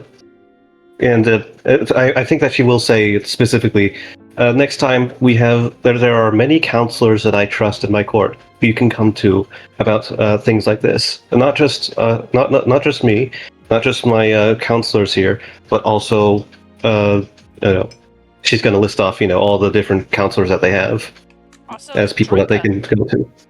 Yeah, And Troika. And Wilhelmina looks to you and curtsies. Well, it seems that I owe an apology because it seems that my knight was not as careful in his search of the room as I thought. And she darts a nasty glare to Sir Donovan. Zarni's going to clear her throat. I also believe there is a youngling you owe an apology to. Yes. Oh, Yes. For the offense to the barony, I will write. You haven't defended the barony. I blame for the insult that I made to your barony and to your management. It's the least that I could do. So I will write a letter, an apology, but for the barony, because we do have to fly, I must away, but I will send down a shipment of silks and gemstones for the barony, if you allow, as my way of apology. In game terms, is basically 2 luxury for the kingdom. Sweet. And obviously, Iskander will accept very gracefully. Hold Jory back. Yeah, no, Zarni's got her hand on Jory, and Yef is sitting on his feet. He's got like a crushing grip on his shoulder. Very well, then I thank you, and I do apologize. And she finally looks at Jory, and I apologize for accosting your relative, I assume? Niece. One of many, yes. Well, I apologize for that. That was unbecoming of a noble woman. With a very slight bow of his head, Jory acknowledges. Thank you for your words. And do tell the young lady that I apologize as well. I would speak with her myself, but again, we must fly, but... That is quite all right. She has her duties to do as well. Of course. I suppose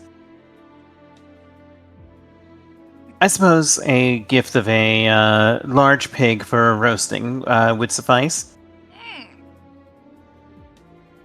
I can have it delivered to her or her family. It would be welcome, but it is not necessary. No, noblesse oblige. It is the best that I should do for the mistake. Very well. We will accept it in the manner that it was offered. Very well. Come, Sir Donovan. We must discuss your attention to detail on the road.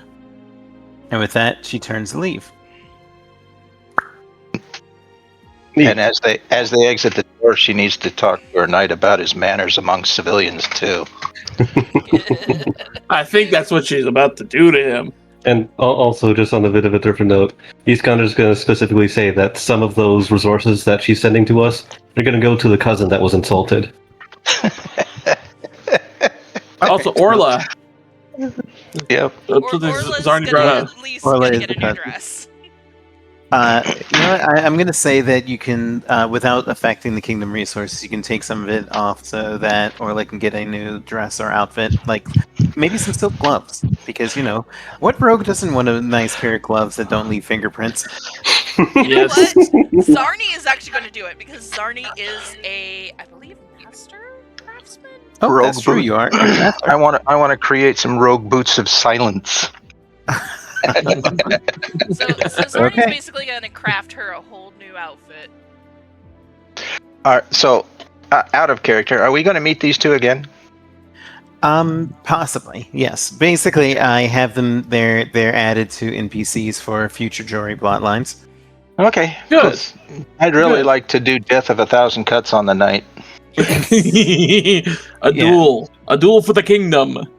Yeah, don't worry, they will be reappearing in a future plotline. Challenge him to a duel. Let him pull out his longsword, and I'll just pull out my dagger and No, start you dancing. all I can think of is you pulling out the oar and smacking him upside the head with the boat oar. No, it's like the one scene from One Piece. Like he pulls out a big old sword, and Jory pulls out like a little butter knife and beats him down. Yeah. Oh God, yes. Either that, or each attack I do is with a different weapon. Because I'm Draw, carrying so slam. many. Draw, slam, draw, slam, draw, slam. Oh, I'm out. Returning God, axe. God, we got what's his name from we've got Benkei over here, Yeah. the man of Micro a million weapons. I was thinking Dedicated- Mad Max from Thunderdome. Oh, that works too. That's true. But okay, so I suppose the party's gonna wait one more day so that way the books can be returned, or do you want to start your adventure? Because the books will be in town if you want to take time to research them during downtime. Because you need at least a week of research. Actually, Zarni doesn't, because Zarni can just feed it to Yef. Shove down Yef's gullet. Ner. Yeah. So my recommendation is that if you want, you could just continue your adventure now, and during the Kingdom Turn downtime, you can just study it to get the ritual. Yeah, that's what I'll do. Okay. I just thought of something before we leave. What's that? So you remember how we found a book that's for drake raising? Yes. Okay, and it was like slightly damaged, right? Yeah. Like by fire? mhm. Alright, Iskander's gonna give that to Lindsay, and she's gonna ask her to restore it to the best of her ability. Oh, a new rare book? Of course, I'd be glad to. How much for the service? What? You Oh, charge? how- No. No, I'm not going to charge my heroes. No. Well, just know that if you needed to, I would pay whatever you needed for this. And thank you. No. I could never. You're heroes. You're my heroes. You're the world's hero. Okay. Zarni, Okay. Zarni All has right. this look of, I'm dying of sweetness overload. I twitch. It sucks. I leave.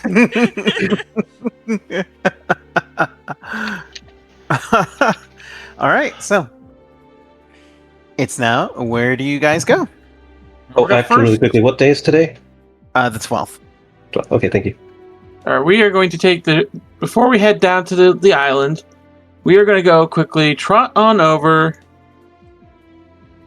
to Tuskwater 5 to investigate that mound. Okay. Haunted Barrow. Yep. And excellent. I'm glad you did it. So let me just get to that. Because you did mention that it was going to be just a smash and grab. Yeah, because basically you vastly outlevel it, so we're not going to make it a full adventure. So instead, you discover the Lonely Barrow, an isolated barrow mound that appears to be the resting place for a barbarian warrior king who ruled this kingdom a kingdom in the Stolen Lands some time ago. Can I get any more details on that? Well, actually, I'm glad you asked, because when you spend the better part of the afternoon exploring the barrow, your experience and might make short work of the traps and creatures within, and there was even a terrible monster, a rotted, almost mummy-like figure that you assume is a barbarian warlord, wielding a special crossbow in her hands. And you also discover that the barrow is rather ancient, and that there is there were a series of frescoes that are detailing the what you find here.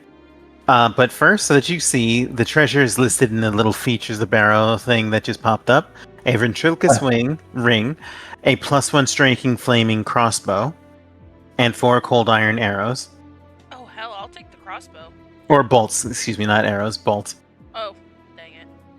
Well, I mean, No. no, the bolts are for the crossbow. Oh, okay.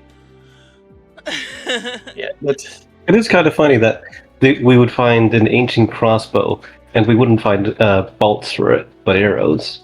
Yeah, that was my typo. But Ah, in either wait. case, It's not a hand crossbow. It's a full-on crossbow. it is a full-on Ooh. crossbow, so Oh. D8 damage. Nice. I mean, it's a simple weapon, so I think everybody in a party can use. Oh yeah, it's just that it's a two-handed weapon versus a one-handed weapon. Exactly. So it does have the flaming rune already on it. It is +1 and striking. So So that means you don't have to cast the yeah. ignition to get the flame heart effect. Exactly. But You just need to fire off a shot. I still want to keep the flame heart for something. Oh yeah.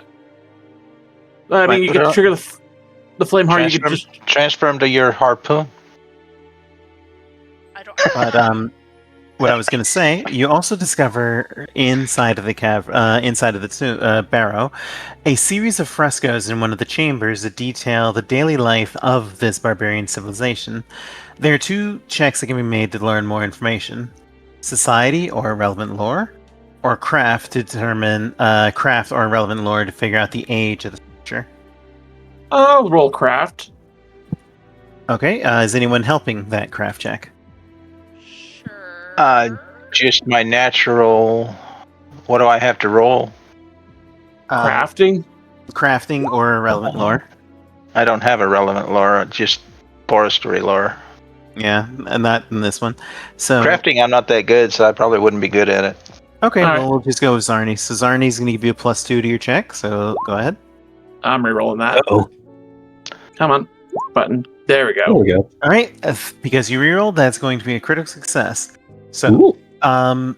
you determined, looking at the structure and the age of the work and the natural crumbling between you and Zarni, you determined this barrow was built 4,000 years ago. Oh. Oh. Oh. Oh. Okay. And additionally, you discover that the frescoes would be of intense value to a museum if you get one built. But you don't even need to have it built yourself. You could build a copy of the frescoes. Basically, if you build a museum somewhere in the kingdom, then you can get a bonus by adding the frescoes or a really good, well done copy of it to the museum. Interesting. Okay. Now, who would like to attempt a society or relevant lore to, if you can find any details of the actual thing, of the scenes depicted? Well, I'm going to use Stolen Lands lore. Yep, Good. that will work. Does anyone have anything to support that? What were the rolls again? Society. Relevant lore, or if you're trained in society, trained or better in society. I'm trained, but Okay, well, Jory, do you want to, since, yeah. there we go. Jory does have that +2, so on top Oh, of what plus- he just gave. Yeah, gives so the that's going to +2. be a plus, that is going to be a +2 to your roll, so make your roll. Oh, it's Oh, +4. Yeah. Yeah. Right, because of that. Do I have a Would you like reroll? to reroll? Yes. Judge, just There we Yeah. go. And that'll make it a critical success. So, on success, the scenes depict a barbarian civilization telling the tale of a warlord who ventured through the Came lands, slaying great beasts and bringing others under her rule. And you also see that there are several scenes depicting her in combat with centaurs. However, with centaurs, yes. And you remember that that Mager Varn mentioned that there were centaurs out in the plains near Varnhold. With the critical success, you notice a very, very small particular detail. Apparently, in several of the scenes, you see a woman standing behind the barbarian warlord, and the woman standing behind the barbarian warlord is a green woman wearing green. Joy.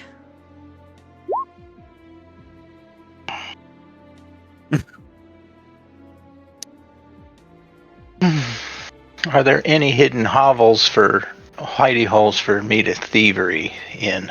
Well, I actually just cleared out everything for you because Okay. this is way below your level, so I just gave you everything. Okay. Yep.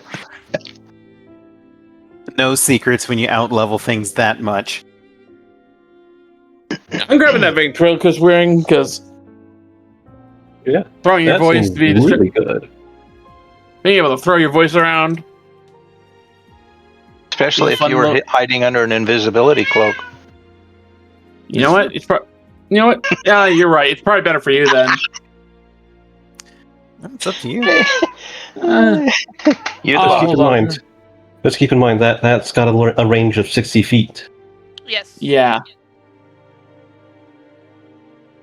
Okay, Technically that counts as a hostile action. So it would kill the cloak. Well, I mean, if you're hiding behind something where they couldn't see you, then it would still work. You just don't want to be out in the open when you're invisible.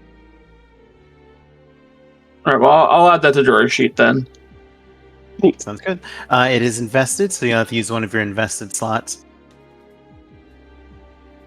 All right. With that said, I kind of wish that the sheet actually had a little marker for that. I do too. I've actually lost track of how many I have. I don't think I have that many. It actually does. don't have it. Oh, it does? It does? Yeah. There's a column on the items sheet, in the inventory sheet, that says invest. And it says X out of 10. Oh! And so we just edit it so that it's an invested item. Okay, because I know the stuff the Tempest is. Oh, nice. That's awesome. Iskander has 3 out of 10 so far.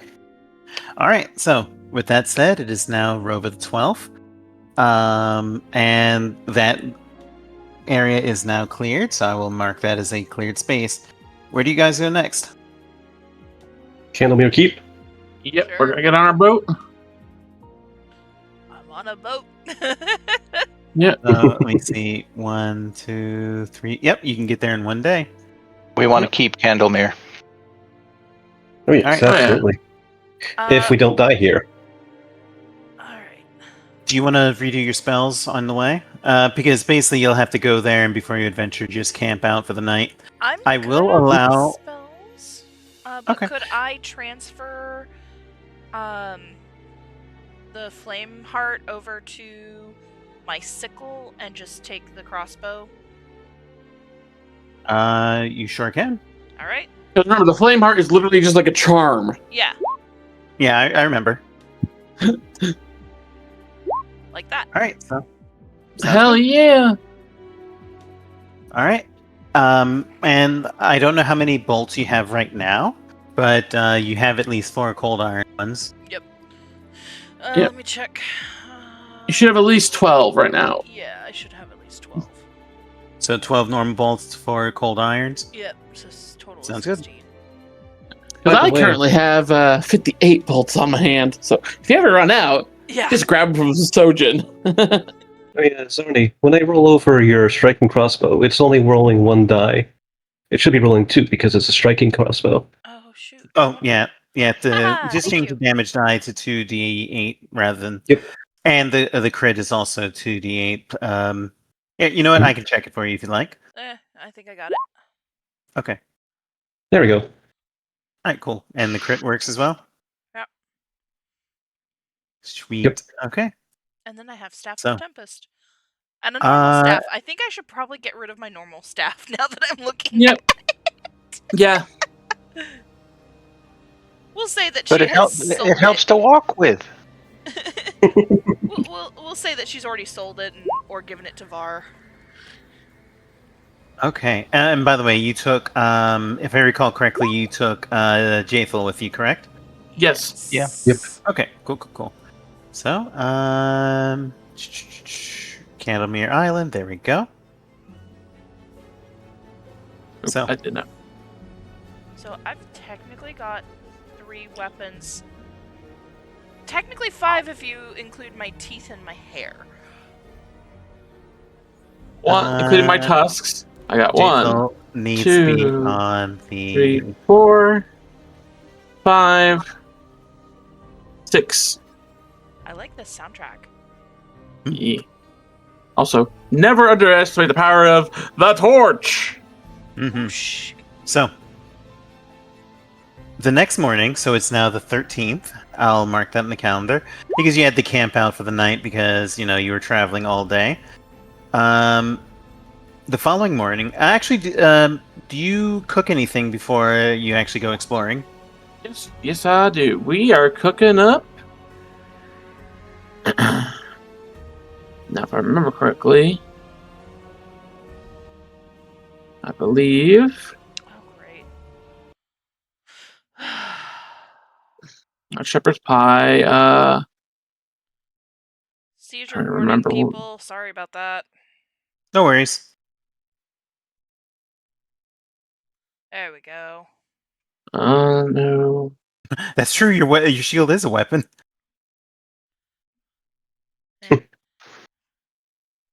You know, I still have a torch in my inventory, and I'm not sure why I do that because I still have the Everlight crystal. Well, because torches can actually set fire to things that Everlight Crystal cannot. Yeah. Mm. I mean, honestly, you have someone that can cast a flame cantrip, so you don't technically need that either. Yeah. You can just dump them if you don't want them. Oh yeah, I do. I forgot I have ignition. All right. So, as the party arrives in the island and pulls up to the harbor, Candlemere Island is a foreboding heap of land choked with stinging nettles and covered with a thin mist, regardless of the weather. Let me see. It is the 12th, so I just need to double check if we had any. We special- are okay. Let me double check here. Is it? Nope. My head itches. It's okay. All right. Yeah. No. It was. No we weather are events today. All right. We are making owlbear omelets. Oh, all right. Make your roll. All right. That is crafting. No cooking, lore. Let's get Ooh. re-rolled. There we go. There we go. All right. So success. The meal grants a +1 to one-handed melee strike damage for the remainder, basically for the rest of the day. So Neat. all melee damage is improved by 1. And if you want to claim it as a favorite meal, you get a +1 bonus to nature checks. Okay. And that's okay. So I need to. Well, you can just keep that in mind. Oh yeah, you're right. No, I'm just cooking mats. So while you're doing that, let me just read the Candlemere Island, a foreboding heap of land choked with stinging nettles and covered with a thin mist, regardless of the misty weather. The 40-foot tall ruined tower at the island's summit is visible from quite a distance away as you approach, as are the darting lights of the will-o-wisps drawn to the tower's malevolent aura. Both give the island an otherworldly appearance through the swirling mist.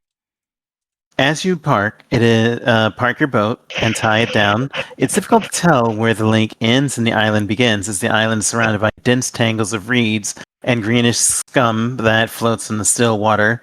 A dilapidated pier extends from the island's southern shore, and Zarni is currently standing on top of the rotted set of crates that are also lying there.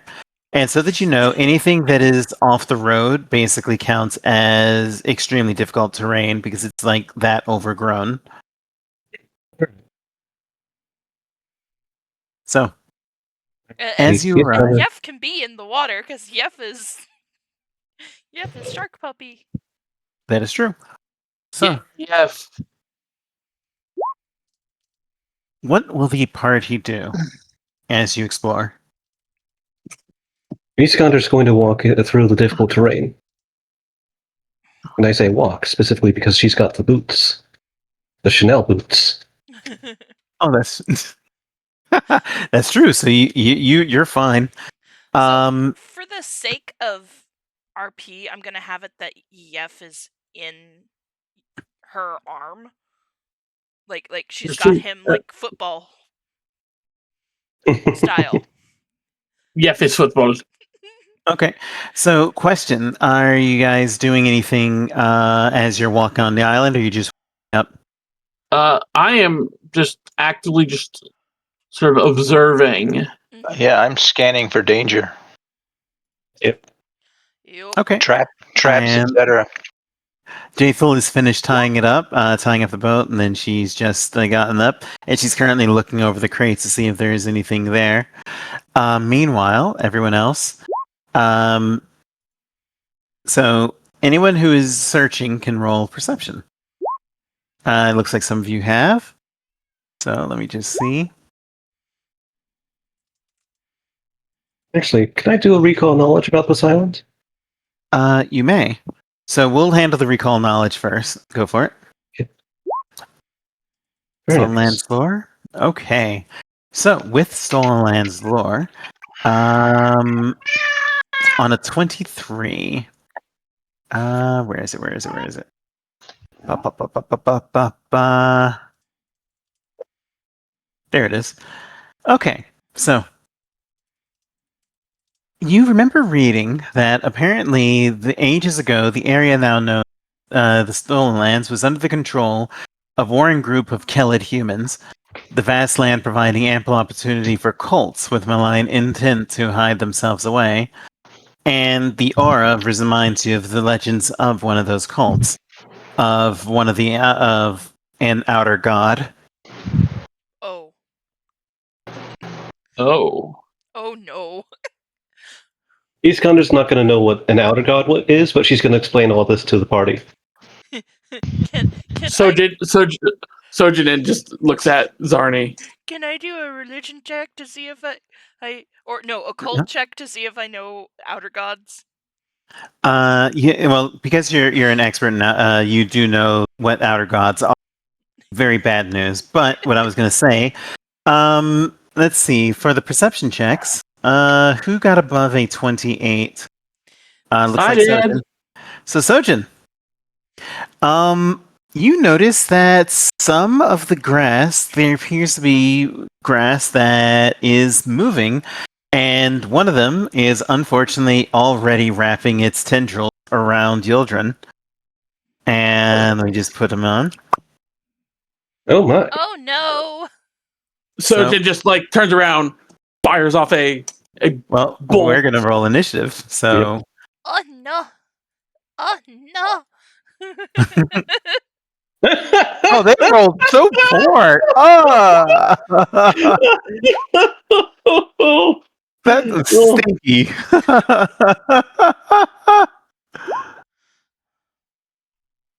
Oh my god.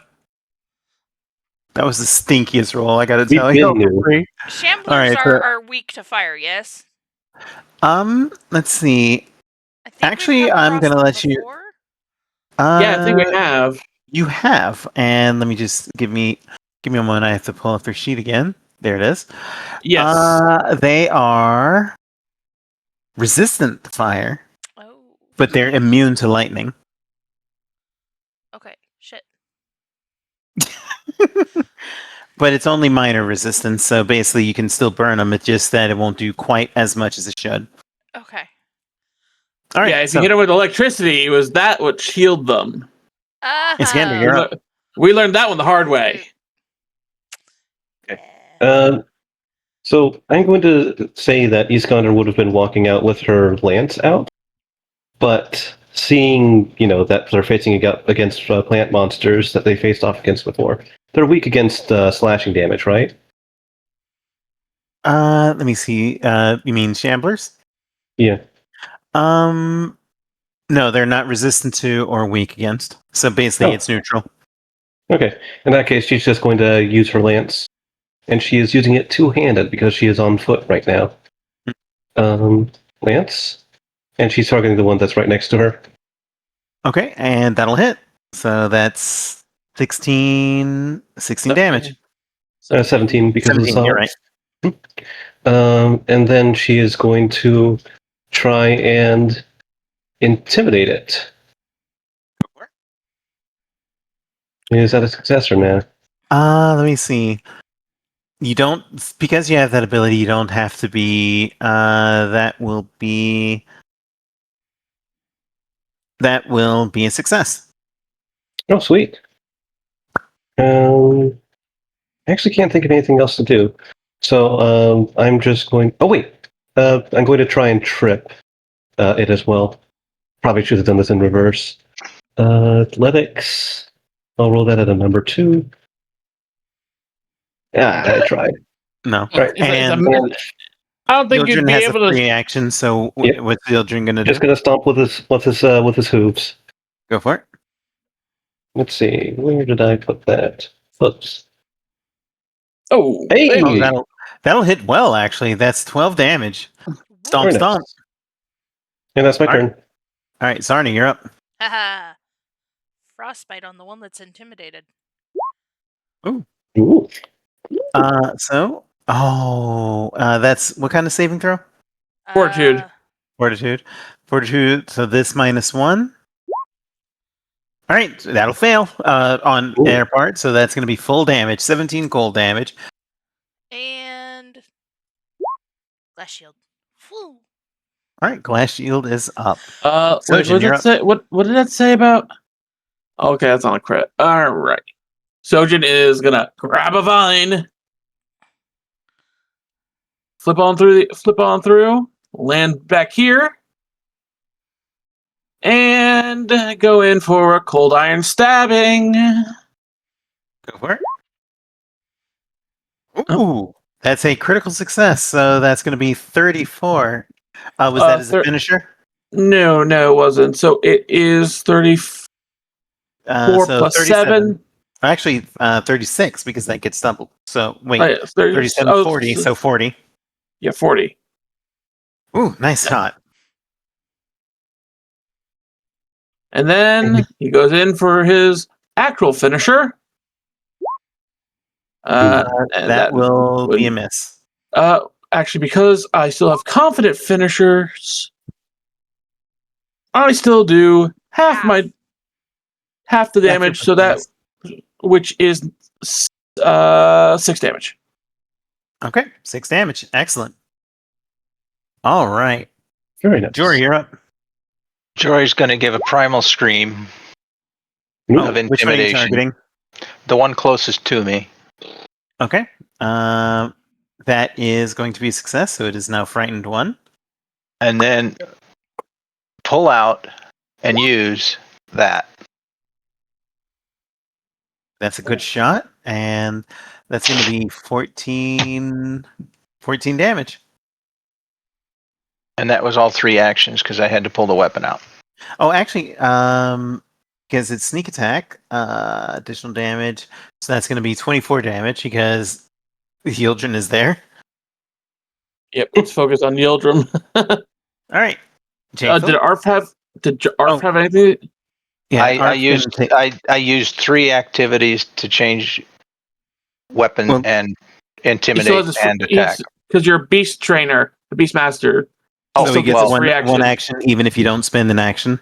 Then he's gonna try and bite it. All right, go for it.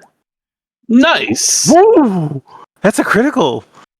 And since 2 allies are there, so that's going to be 14 damage. Nice.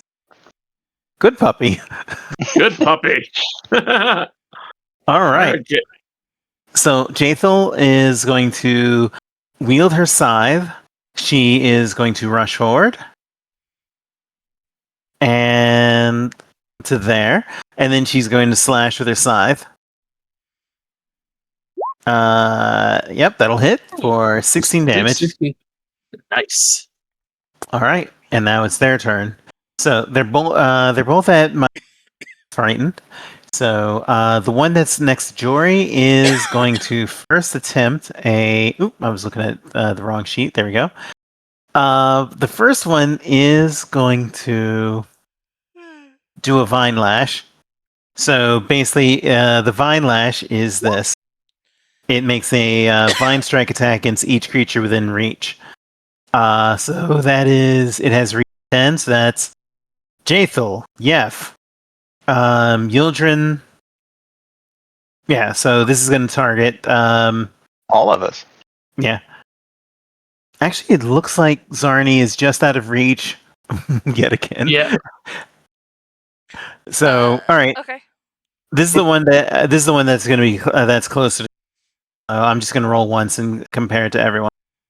So, Ouch. 30. Does a 30 hit Yef? Yeah. All right, so that's going to be 17 damage to Yef. All right, give me a second. And where's his chart? 17 damage to Jathel. Looks like 17 to everyone. Even me? No. Well, no, you're out of reach. All right. 17. And then it's going to make another slap targeting Jathel. 23. And narrowly misses. Now, the other one is going to also do a Vine Lash, but this one's only going after Iskander and Sojin. So, That I think misses. 21 misses both of you. Yeah. Yep. All right, and then it's going to make this attack. So, 26. I forgot to declare. So, I'll roll a d10. If it's odd, this will be going after Sojin. Yep. All right, after Iskander. Miss 27 AC. All right, so that misses as well. I was gonna say even Top of the round. if it had hit me, I would have flashy dodged it. I would have dodged it. All right, they're no longer frightened. All right. All right, so Iskander, you're up. Oh, I could have. Dang nabbit. Oh, what's up? It's a reaction. Oh, well, you want to do that? Yeah, let's do that. Okay. So he only took 12 damage instead. Oh, well, keep in mind that's a focus spell, so it heightens. So 5, 6, 7, 8, 9, 10, 11. So Yef took 11 less damage. So Sweet. instead of 17, he Six. took 6. 6. Yeah. So that drops him God, to that's a good spell. I forgot about it. I forget about it too. Well, that's because you usually blow them up before anybody can hit them. I know. Oh. Oh. Yeah. No, I think that thing is cooked with that one. That's just a feint. It actually looks like that's going to be a critical success. Mhm. So this one is off guard until the end of your next turn.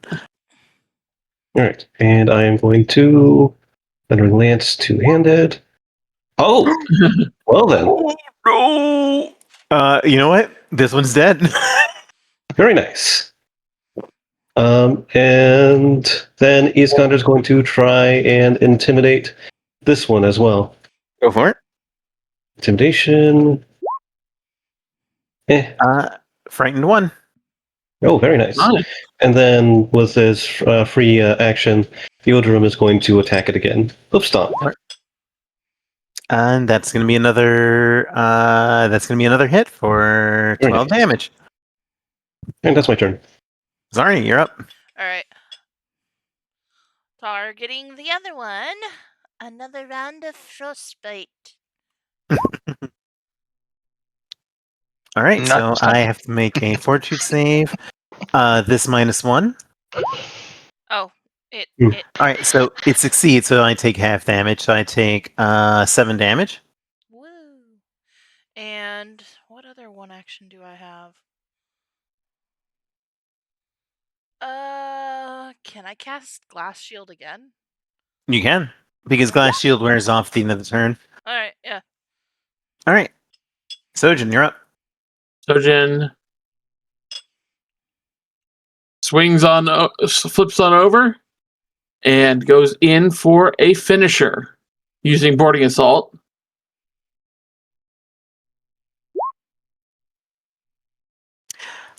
That will hit. So, actually, because that's Flanking. critical.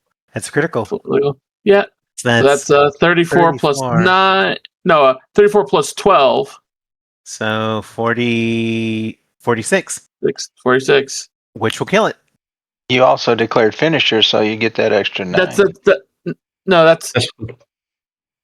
Well, on a the crit, it does. crit. Yeah. I set it up so that it lists the crit finisher bonus damage. Oh, okay. Yep. All right, so that thing is dead. Iskander pokes it with her spear. Poke, poke. Let's be a little bit more careful as we advance. Right. Yes, we should. Careful. Well, this is Jathan speaking. I would hope you would be careful. Speaking of which, I did find a few things that might be of benefit. And she holds out a leather pouch as she tosses to Jory. Here, this will be of interest to you. I have no need of it. The pouch contains 15 gold pieces and a garnet worth 20 gold. 15 and 20, gotcha. So I'll just put that in the chat. And then I also found this. A potion that is already labeled, but it's apparently a potion of swimming. Another potion of swimming. Nice. All right. So, what will the party do now? First off, I think that we should heal up. Just going to cast the basic healing wand.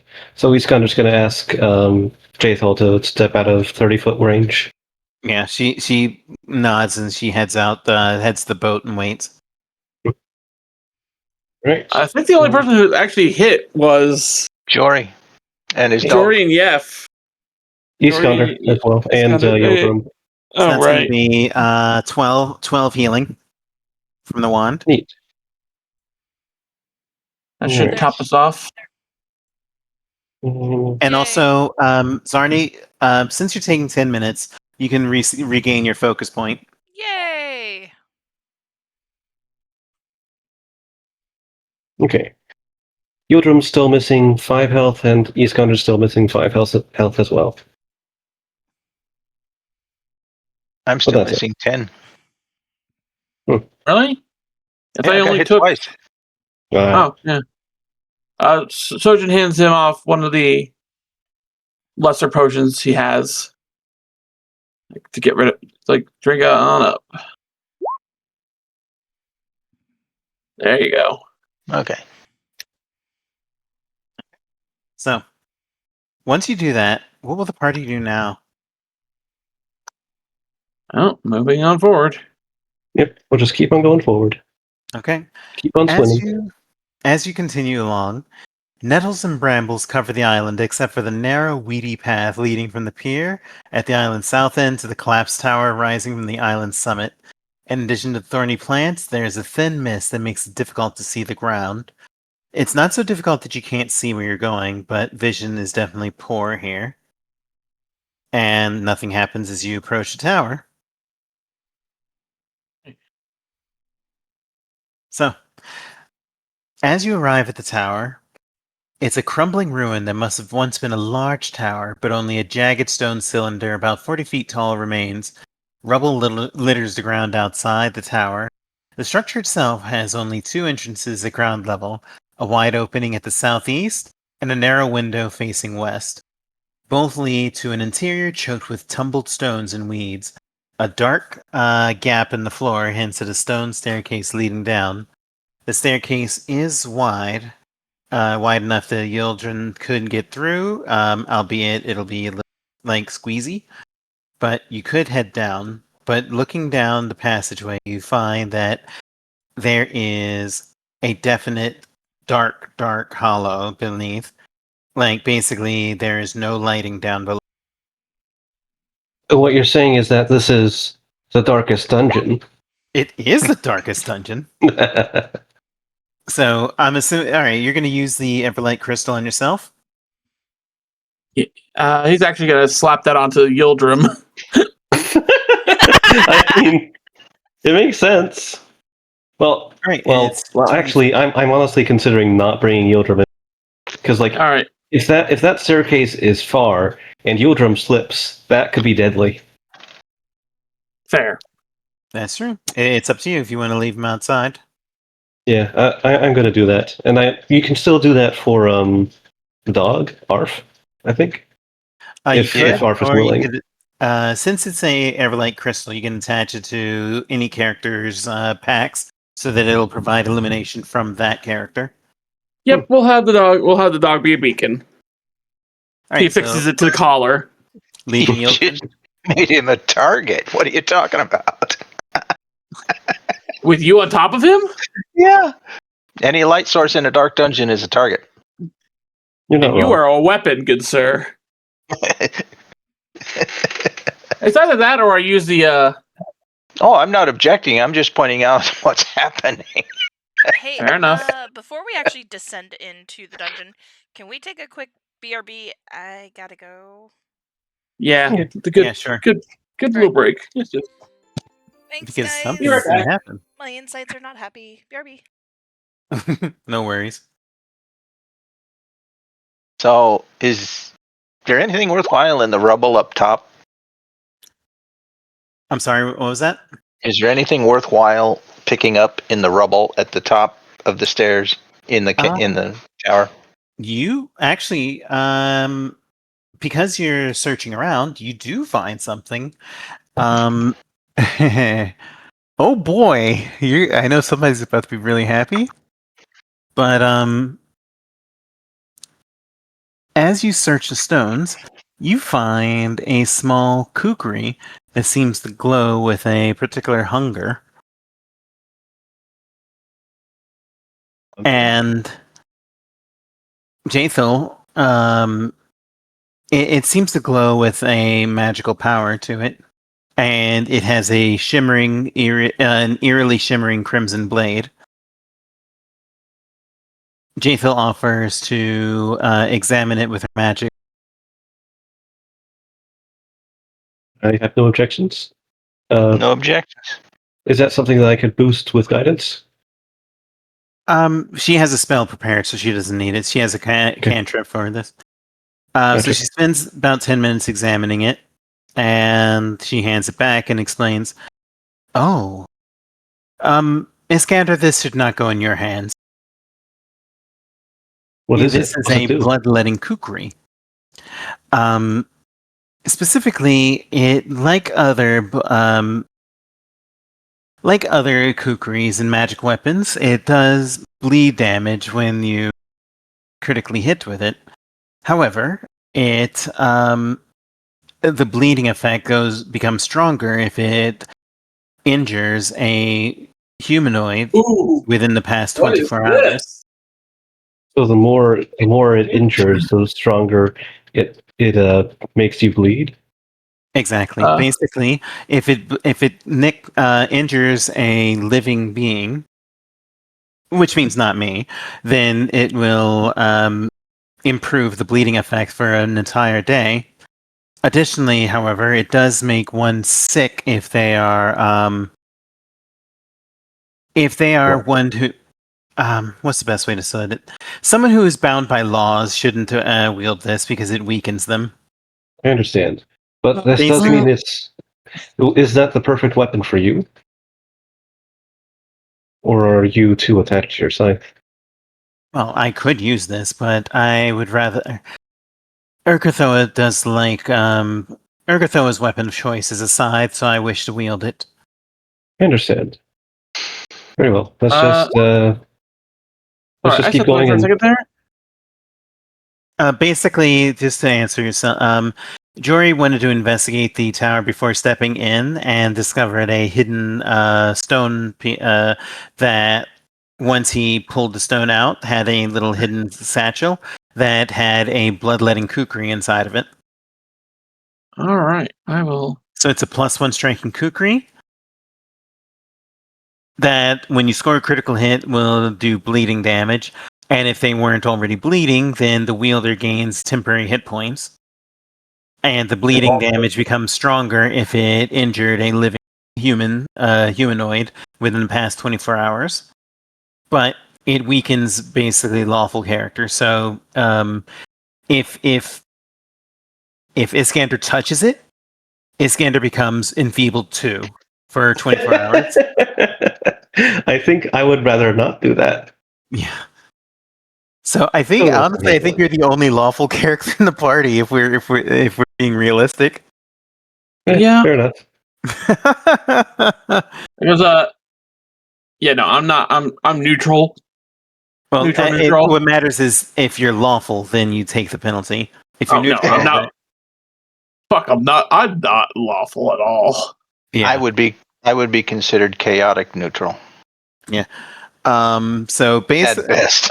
yeah, and since this is a D6 martial weapon, it does get sneak attack bonus if you use it. Oh. I'll put that in our notes. Under Jory's. At the moment. I say you make the best out of it anyway. I mean, it's up to you if you want to use it or not. Yeah, not in my style. I got my knife already. I got my orc knife. All right, and when Zarni comes back, something's going to happen. Yeah, because I have this little joy. Oh yeah, that's a pretty good one. It's a silver +1. Mm-hmm. Oh, anyway, should we keep on going? We're gonna wait. We have to wait for Zarni. Oh, okay, gotcha. Yeah. Sorry about that. Okay, yeah. Back. So what you missed was that Jory found a kukri with the bloodletting rune. Is Zarni technically lawful in alignment? No. Okay, good. So she would not be affected by the downside of that blade then, which is if you're a lawful character, you will get enfeebled by touching it. Enfeebled 2 for 24 hours. Just for touching it. Just for touching it. I am neutral. Yeah, basically it only it only punches, but basically what it does is that it's a +1 striking kukri, but if you score a critical hit, it bleeds the target. And if they weren't bleeding already, then you gain HP on top of that. And if it injures a living person within 24 hours, then the bleeding is doubled to 2d8 bleeding. It is a very nasty weapon. And why is this important towards Zarni? Basically, it's an option for you if you want to go melee, but Zarni does not. And usually.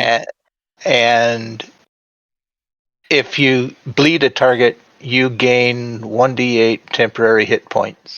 Yeah, right. if they weren't already bleeding. All right. Well, I'll mark that then as Zarni. That's a prize for Zarni then. Is that what I'm hearing? Unless anybody else wants it. Nope. The only other competitor you're having was Jory. Jory has so many weapons. It's up to you guys. I'll take it. Yeah. Okay. Right, it sounds like a weapon that is like Scree's mother vulture to me anyway. Yeah. All right. Let me get that on her sheet. Mm-hmm. And while you're doing that, as the party heads down the caverns, you feel a disturbing sensation of being watched, of having attracted the unwanted attention of something unimaginably powerful. Or as if it was knowing that there was an eerie conviction of the unseen stars in the sky above looking down upon with increasingly overwhelmingly power. Would Chris or First Word Lore help me understand this? Well, first, there's something that you have to deal with. All right. That is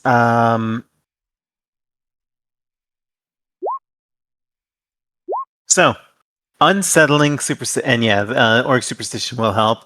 The party has to make a DC 37 will save. Can somebody roll that for me? I'm currently trying to input. There's literally no way for me to succeed this. Unless you get a credit in that. Yep. Which I There you did go. not. Oh! Whoa! Whoa! Whoa! And of course she does, because she does have orc superstition. Oh my I- god! Wasn't even including orc superstition. No. All right. So, did anybody succeed besides Zarni? Because, holy crap, Zarni actually got a critical. Okay, so. I did still any- have to roll mine. What was it? Oh, and don't forget that We'll save. Art We'll has to save. roll as well. We'll save, yeah.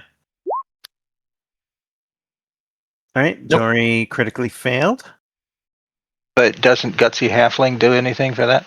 What's That's what I was looking up. 27. Only Okay, if you well- succeed. Well, 27 would still be a critical fail since the difficulty is 37. Oh, right. Huh. And I had no way of winning. Well, roll for the dog. Oh. I'm so glad I didn't bring Yildirim. And he also fails. Yep. Okay, at least with this... Okay. At least... Who crit- okay, so... At least the effect is only a -2 penalty to all saves against fear effects. yeah, so who critically failed? 27 or lower? I did, and the dog did. Okay, so you have a -2 penalty to all saves against fear effects while you're within Candlemere. And in addition, if you are frightened or you do have something that makes you flee, you become enfeebled 1 as long as you're frightened or fleeing. If you failed, then you're at -2 penalty to all saves against fear effects, which is most of everyone. Zarni is permanently immune to the dread aura. Oh my god. Additionally, Big since ass, Zarni. now that you're aware of it, you are aware that there is a way to defeat the aura, but you must be a master of occultism to do so, to make the attempt. Can't. And it is Huh? DC 45. I am Oh, not wait. a master. Yeah. There's So one basically, character I forgot to roll for.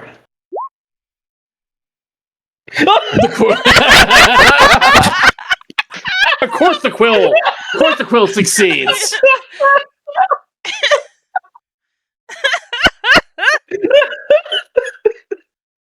You know what? The quill is its own character now.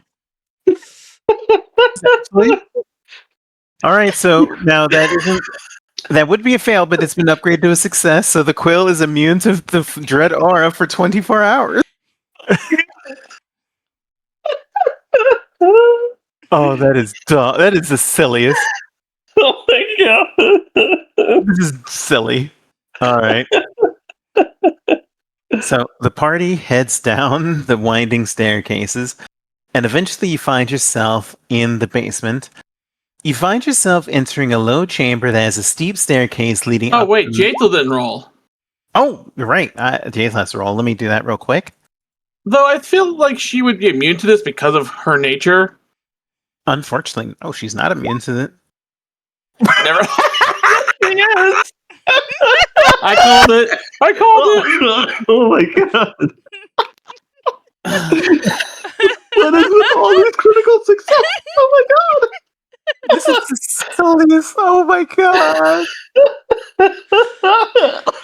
Like, Oh that my just God. it makes sense for her. Oh my god, that's You know, amazing. it does. It does right. make sense for her. Getting back to this. The low chamber you enter has a steep staircase leading up to the north and stairs leading down both to the east and west. The north staircases would take you back outside. There's a small pile of dead leaves and dried nettles that drifted against the south wall. Additionally, there is an inscription on the wall that appears to be written in Aklo. In what? Is Aklo? Is anyone in the party knowledgeable? And that includes Quill. It was the latest. Nope. I have no clue what this language is. Aklo. Only is if it's the related to. Only if it's related to Draconic. Wait. My Quill was actually familiar with that. Yay. Terrific. So, the inscription reads, well, give me a moment to read it. Bring the light closer. It Good. says, we are So- those who stand at the threshold. Or more properly, we are the thresholders. Well, that's scary. Additionally, there, underneath these leaves, there appears to be an offering basin. Does anyone know what kind of the god that this basin is for? Because it appears to be religious in origin. Hmm. Jathel takes a look. Quill or Iskander could help with this religion check. No Out of need. 10. No no need. need. Oh, wow. My That's two God. crits in a row, Jathel. What the heck? Coming in Jathel clutch. says- Jathel Jathel's loves pale us. skin becomes even more pale as she says, I don't like this at all. Have you ever heard of Yog Sothoth?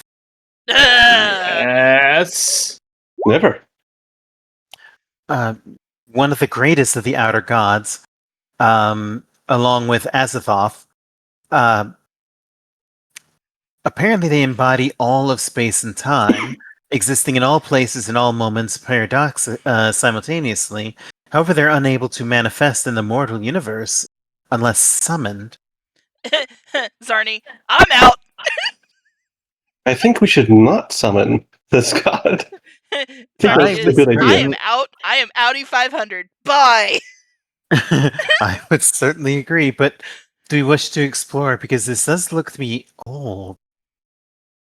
Best that we clear this out because This it's is all become the more reason for why we should clear this place out. This is so close to our kingdom. Or to our Balik. Oh Rather god. than clear it out, why don't I just burn it to the ground? Like, this is the biggest nope. Like she's just like, fire hands. Let's do this. Well, which way do we wish to go? Looking in this side, on the right, you find a long room that has high vault ceilings that are 20 feet above the floor. This is without entering the room, obviously. And you don't see anything else within sight. On the left side, over here, is a chamber from which you see several stone benches lining the walls of the room. So Jathel says, so which way do we go? I do believe we should stick together, however. yes. I say we go to the left first. Seems as good an idea as any. I am so Very taking well. up the rear so that way, if a trap gets sprung, I can run away the fastest. Because And you're the one who, Jathel ironically, walks in. yeah. Go ahead, what were you going to say? Irony that she's the one who's not affected by the curse. Yeah, Mhm. she's the one not affected, but that don't mean shit. Yeah. When you enter this room, you see that several stone benches line the walls of this room. The east wall contains two openings leading to the stairs, the one that you just entered, as well as one further south in the chamber. The stone blocks of the ceiling have been badly scorched in strange circular patterns. And at this point, Jathel points out the burns along the ceiling. Zarni, do you make anything out of this? Occult And or this is, religion. you could roll occult or arcana or a relevant magical lore. Can I support with my I'm quill? re-rolling With your what? that. Quill? Oh, Yes, looks like I your don't need to. But, Okay. oh, No, there's no need to. yeah. The scorching on the ceiling is ancient evidence of a meteor swarm spell that was unleashed in the room. Additionally, which is a very powerful, very, very powerful spell. And because of your critical success, you determine that this was cast a millennia ago. Looks like 1,000 years ago somebody had the same idea I do, which is burn it to the ground. And you do see black marks on the ground that Zarni and Jathel realize were victims of this spell, basically burnt to ash because of the powerful magic.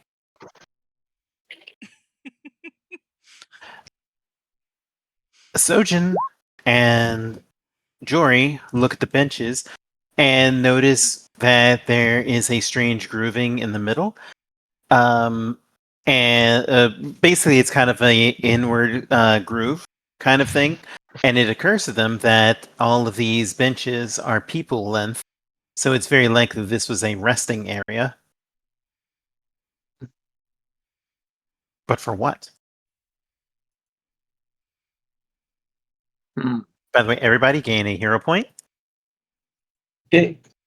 Yay. Do Back we up to wish, 2. do we wish to go down the stairs or go into that other chamber? Shall we make sure we don't have any creepers behind us? Yeah, I think it would be wise to explore that other chamber first. Backtrack a little bit. Very well.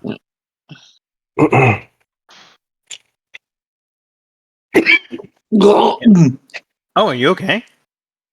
I just saw what the other. Oh, jeez. Wrong pipe. That's that thing. Okay. No. I was making a noise because, like, oh god, what the fuck is that? Shite. It's not a monster, is it? Well, We don't I'm know gonna tell that. you. So, when you enter this long room that has a high vaulted ceiling 20 feet above the floor, near the northern end of the west wall, there's a staircase, the one that you just entered, leading back up. At the south end of the room, there is a low dais that is carved with spiky writing around its base and bears a towering abstract statue made of more than a dozen stone orbs. Several of the orbs have openings that show that they are hollow, with flames burning within them. And you can attempt. How close are you getting to that dais? Yeah, this is as Not. close as we're getting. This is as close as we're getting at the moment. He's kind of staying back. Anyone who is an expert in occultism or religion can attempt to call knowledge statue.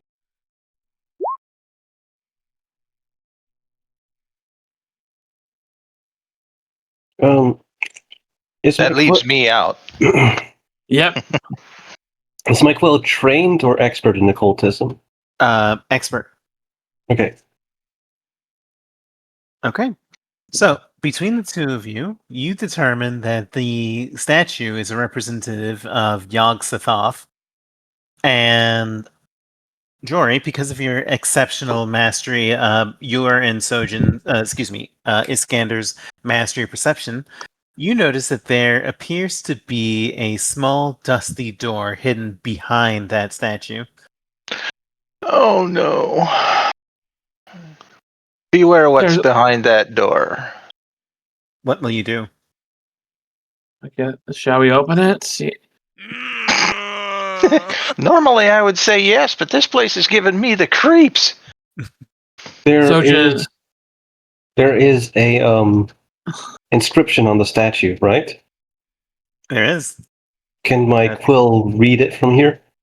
It's small, so you'll have to get closer if you wish to. Okay. Oh, So- read aura. So, what are you detecting? Reading aura on. The door. Okay. The door does not appear to be magical. However, it seems to have been just more of a hidden door that covered by dust in the statue, and you only noticed it because of the two characters' sharp eyes. Okay. We should probably do that the read order statue on the itself statue is itself. magical. Okay, so the statue is magical. Joy. Joy. And I'm by going the way, to have. yeah, go ahead. You first. I would like to approach the statue and have my quill read the inscription, but Okay. specifically only maybe about half of the words, and then stop. Okay. And as you get closer, I'm not doing that right now because I'm asking my friends, like, do you think that's a good idea or should I not? No. If the words are an incantation, you do not want to finish them. Mm-hmm. Hell, you don't Yep, want to that's what start it's- it. All right. You just I'll- stop it halfway through and to finish it. I'll take your word for it, and I won't read it. Should we approach it? The door is right there, after all. Can I use a spell to see if there's a trap? What spell? I was thinking timber. Okay, that's a good idea. So Drop what do something you? near it. So you're basically just dropping it on the dais or something like that. On the dais. All right, you summon the statue, and oh, we forgot to upgrade that spell, did we? Oh shoot! No, we did not. We did not. You just rolled low. Okay, so No, it's only 2d4. Shouldn't it have been heightened by? well, it says 5d4 when you do a mouse over on the damage, so it's correct. No? Yeah. Oh, up there. Yeah. I was looking down. We didn't upgrade the description, so that's on. Yeah. But it's fine. Yeah, they're good. What I was gonna say is when you the statue basically the timber tree? as you summon the tree, it falls over and smacks the dais, denting it and smashing into the statue. And as it does so, the statue's eyes begin to light up, and it comes to Yep. life. Yep. Roll for initiative. I was afraid of that. I told you. Well, that's not so bad. Zarni in the back going, I warned you! I warned you! I'm outie 500! It ain't gonna be that bad. Oh, Oh, she's gonna move to right here! you know Just what? All right, that's a bad enough initiative that I'm actually going to reroll that. I got the exact same number. Youch. By the way, Jory, don't forget in the future to change your initiative to perception unless you're starting in hiding. We're gonna keep it for now. I thought it was in perception. Oh no, it's all good. I just noticed. But everybody rolled? Yep. Alright, Sojin, you are up. No, I thought it was in perception. Do I need to re-roll it? No, No, you're good. we're gonna keep it. And that's just Sojin yeah. is throwing a fucking acid flask at this mother trucker. Ooh, good call. Alright, so make your roll. All right, we're gonna use my throwing axe as the throw. As the number. Does a 30 hit? 30 will yep, 30 will indeed hit. So that's 6 and 1 persistent. Alright, so that is That's a 1d6 persistent. Oh, okay, That's 1d6. All right, you Yep. notice that the acid splashes and crashes against the armor surrounding the monstrosity, the statue, so it doesn't deal as much damage as it should. But the ongoing acid, the fact that what else will you do? He will then.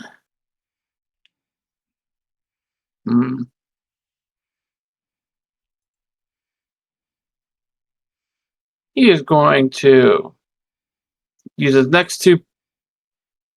He's going to scooch on in and smack it with. And you stepped right. Okay. With its hatchet. 24 will miss, or rather, you hit, but it doesn't seem to find purchase against the armor. Question. Yeah. That is cold iron. Is this creature considered A fey? Oh, you'd Demon or have to fey? recall knowledge for that. It is. Yeah, you would have to do recall knowledge for that. All right. All right. That's Jory. everything. All right, Zarni, you're up. Alright, so you see where I'm marking? Yeah, I see it. Okay, I'm dropping Wall of Radiance right there. All right, so I will add that. Wall of Radiance, right? Yeah, basically gives a path for us to get through here, but it can't go. Like so. Yeah. All right, that works. Will an arrow shoot through that? Yeah, it should be able to. It's just light. Okay.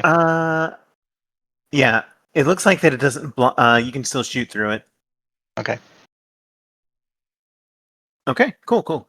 Basically, giving myself Um, cover and, Jory. keeping it back there. Um, I'm I'm Were going you to gonna say? attempt to hit it with a trip line wire arrow Oh, nice and call. knock it prone. Ooh, I'm going to re-roll that. Go for it. Not much better. Yeah, it doesn't find purchase in the creature's armor.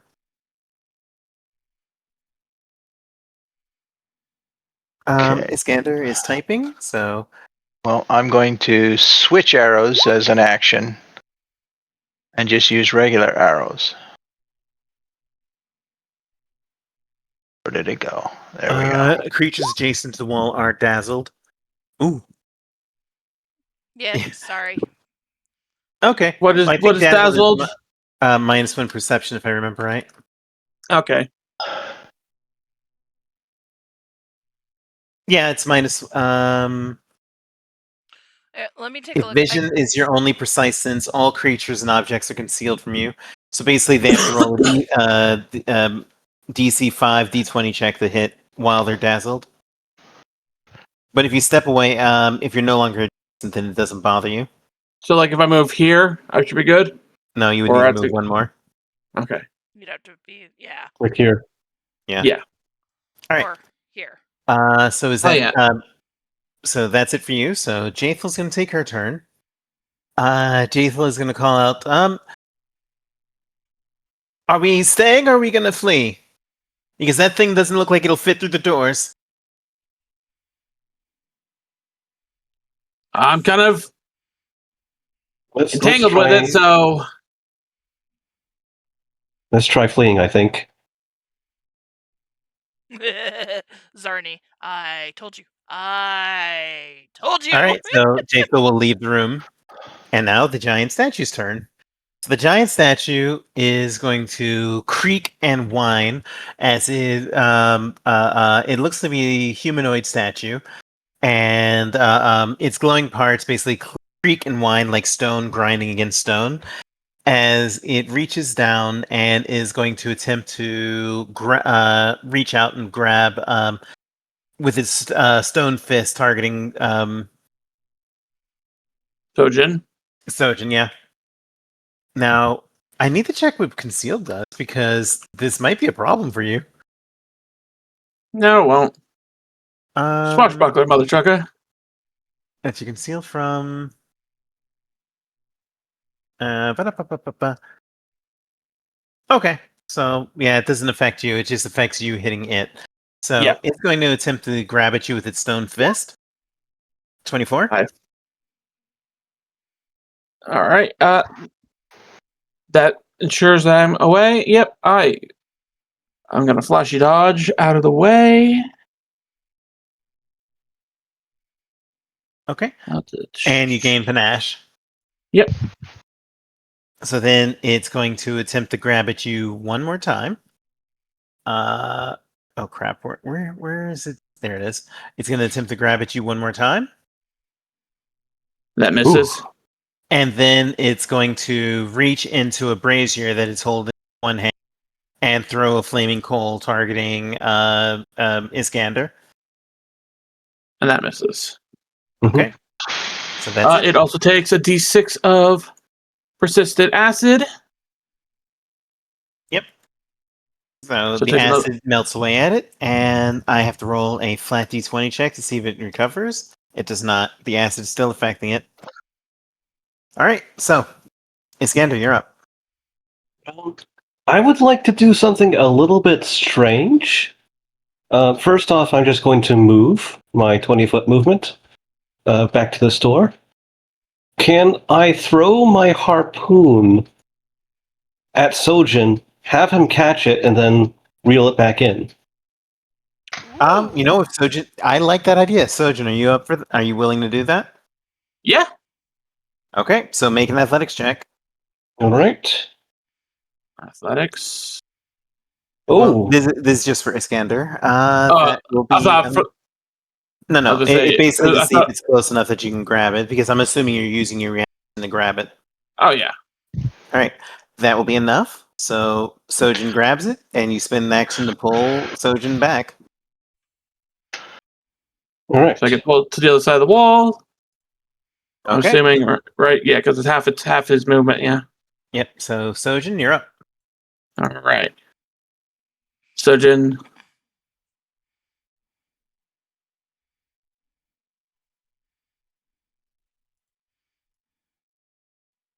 Um. Trying to think how. I'll try to remember what I know about animated statues. The big problem is that they have hardness. Until you break through their armor, it's difficult to hurt them. And acid would be eating through that armor, wouldn't it? Yeah, acid can cut through it. So acid attacks can actually cut through. Or anything Well, that specifically hits constructs. all right. I'm throwing another one of my last acid flask again. All right. So I am throwing that using this. Oof. Would you like to reroll or? Yeah, we're rerolling that. All right. There we go. 27. That hit, so it now has 2 acid effects on it. Yeah, and that deals another 3 right off the bat. Okay. All right, and then Sojin turns the others. Acid. Remember the last time we fought some statue shit? Acid damage was the type of thing we needed to get rid of it. Okay. You still have a If you- couple actions. 1 action because you had to pull that out. Yeah.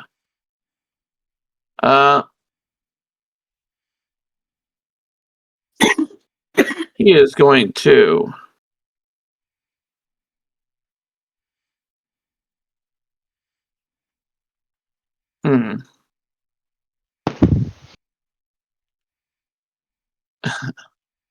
Yeah, no, he's just gonna move back towards the door.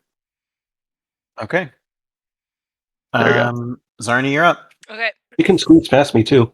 Oh, I know, but he's making sure everybody else gets out first. Acid grip. So D6 reflex. So I'm gonna give myself a -2 to the roll because that wall of radiance is blocking my vision of it. So this -2. Oh, that means it takes the full critical, doesn't it? Yeah, it's double critical damage. fail- So that's gonna be 12 acid. And You get to move it 20 feet in any direction you choose. oh, that's true. Holy crap! Yeah, You can drag it right into the wall. into the wall. Oh my god. I'm not gonna drag it right into the wall. Well, actually, yes, because the wall Because does then- have fire damage too. Well, Like more importantly, it basically everything is concealed to it. Yep. So yeah, like drag it like right here, slams right So, into the like- wall. All right, like so this, like boom, like here. Yeah. Slam it into this so wall like here. that? Yep. Yep. All right, that so it's- works. What a good and now it has spell. 3. And now it has 3 acid damages on it. Yeah. Plus the fire damage from the wall. Yes. Which All right. let me pull that back up. 2d6. Fortitude. All right. Yeah. It has to make a fortitude save. right, Actually, I rolled that as a level 3. So yeah, 2d6. Okay. You have 1 action remaining. What would you like to do? Oh, I'm getting behind Iskander. Fair enough. She's just like, I does- warned you, I bloody warned you. Jay, it is Jory's turn. What do you do? Let's see. Does Jory have any No acid acid. flask? I thought you still had an acid flask on you. I don't think so. Let me see here. Looking through my list of stuff here. No, you don't. Good news. I have something that can help in this situation. I mean, Make it slip? Is that what you're talking about? Oh my god. Jory's gonna have Arf run up to the door. Yep. By As the way, well. I will point out that it does trigger sneak attack damage. Actually, hold on. Is the giant statue immune to? Okay, no, it's not immune to a sneak attack. Okay, so did you want to do something before you left? Well, yeah. You shoot your bow at it. I've Well, got maybe my not a bow bow. in hand, so All right, fire, shoot your shot. It is off guard because it's that'll hit. So that's going to be 4. 10. Unfortunately, it's going to bounce off the armor because its armor's still up, even with the sneak Really? attack. Yeah, Even with the yeah. because I was hitting with a 27. Well, no. The damage. You have to do a certain amount of damage for it to affect the acid Oh. cut through the hardness. Right. Okay, that makes sense. And that won't do anything. So Did, you have wait, one didn't you have action an remaining. effect there? Did you have an effect arrow on? no, that was a standard arrow. Okay, so you switched from an effect to a okay. All right. One action remaining. Oh gosh. I'm gonna switch to my longsword All right. and just wait Get for ready for next turn, right? Sojin. Yeah, get ready for next turn. Wait for Sojin to get out of the way. All right. So Jathel, seeing that the party still wants to fight it, is going to go back in. I swear you're going to be the death of me. And she takes her scythe and is going to attempt to swing at it. Actually, do you think would she yeah. run straight into the wall because like she would be blinded or dazzled at that point? Oh, in And that case, then she would be here then. Yeah. Good point.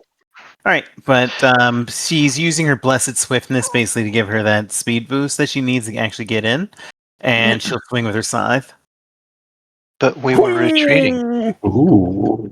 That'll No, she hit. just She for just smashed into it for 15 points of damage.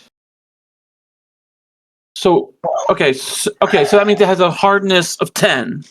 Correct. All right, that's it for her. So it's now the Okay. statue's turn. He takes 3 d6s of Well, acid. roll. It's 4d6, so roll 4d6 if you please. All right, he takes 13 acid, and then Oh, Fire? guess what? Yeah, and roll for the fire. which is how many? 3. 2d6. 2? Yeah. I thought it was 11. Okay. That was 3. If it was was it 3 or 2? I got it. But you know what that means? Since it's at half armor, half health, the armor and hardness is now gone. And its armor class is reduced to 22.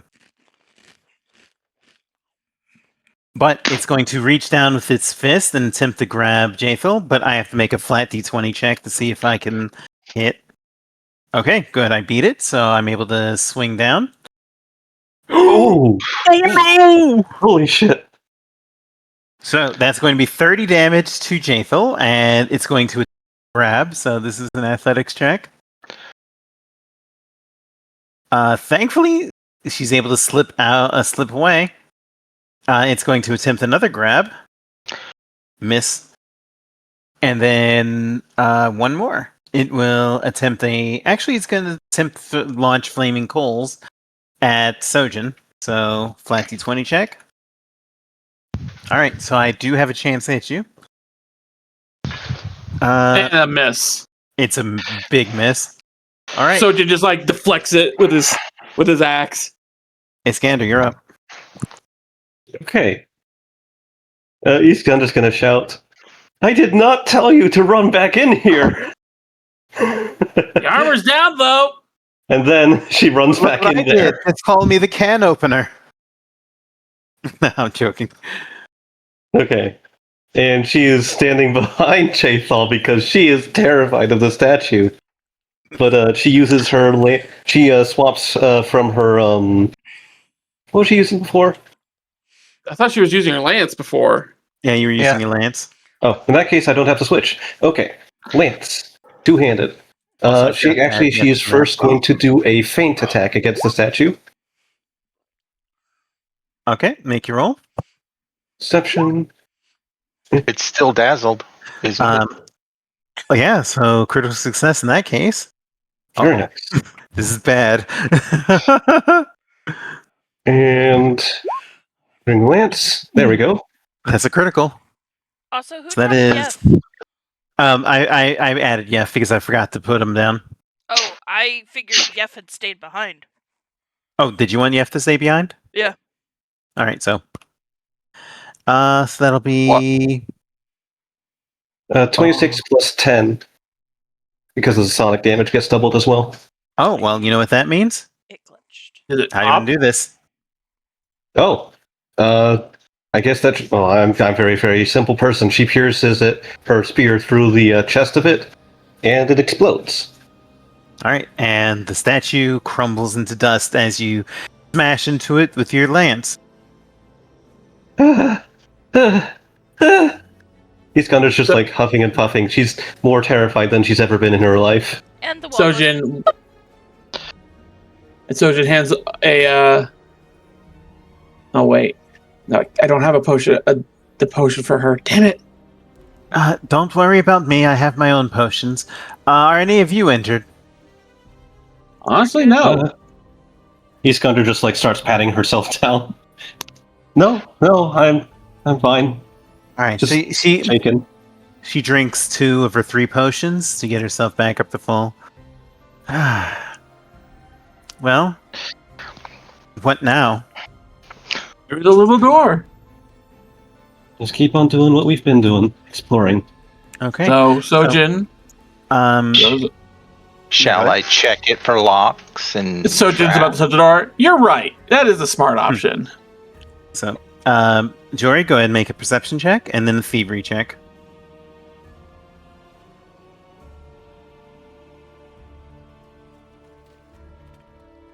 Okay. So, when you do that, success. You find the latch, and you find there are no traps to it, but you do find a trap that will actually allow you to venture into the chamber beyond.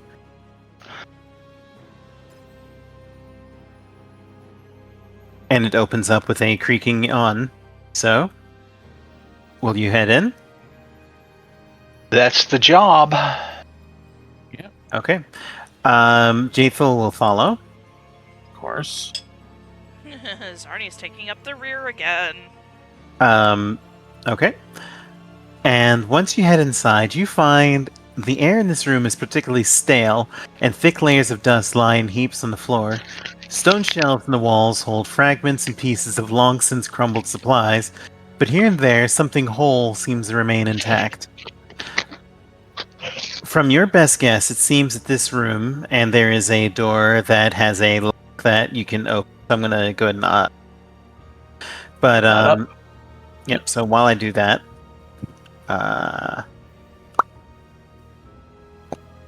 basically so you can open the latch to open up the other hidden passageway. But it seems that this looks to have been a hidden armory that could be that was used to hide like cult supplies long. But this one appears to have not been. Good call on the read aura. You use read aura for 10 minutes to basically search around, and you find a few items. Contained in this room are mundane goods. Most of it is damaged beyond belief because of age, being here for a millennia. But on one of the shelves, you find a wand of grim tendrils, first level. A garnet adorned bronze canister that is worth 20 gold pieces. And inside the canister, you find dust of appearance. Sojin snags that back up. Hello, my old friend. I'm grabbing that wand. That is mine. All right. So, Because that was a fun new tool used against the illusions earlier. Alright. Wand of Grim Tendrils. so where will you go now? So are we going down the hidden pathway behind the statue? Yep, we did, and that's what we just did. We just found some fun little toys. Gotcha. And Jathel peeks into the next room.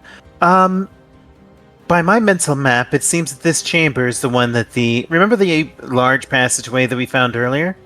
Yeah, It this seems links it around back leads to in- it. Exactly. So, shall we adventure forth? Certainly. Is there anything left on the shelves in terms of treasure? Nothing No. that seems useful. A lot of Okay. it's been rotted away with age. All right. Before we go, Sojin, Iskander's Exactly. just going to like be quietly praying to herself, or specifically to her goddess. And Jaethel will take up the entrance. And anybody who follows in, so you Yep. move yourself. You find that there's a burning metal rod stuck into the ceiling of this space, providing the space with a little bit of illumination. The north and south walls of the chamber each have 3 enormous arches surrounded by tiny runes. The central arch to the south and each of the side arches to the north lead to staircases. The other 3 arches surround only blank stone. And you see 4 marks, like in the previous room, that the meteor shower, basically the burnt remains of bodies in here, here, here, and here.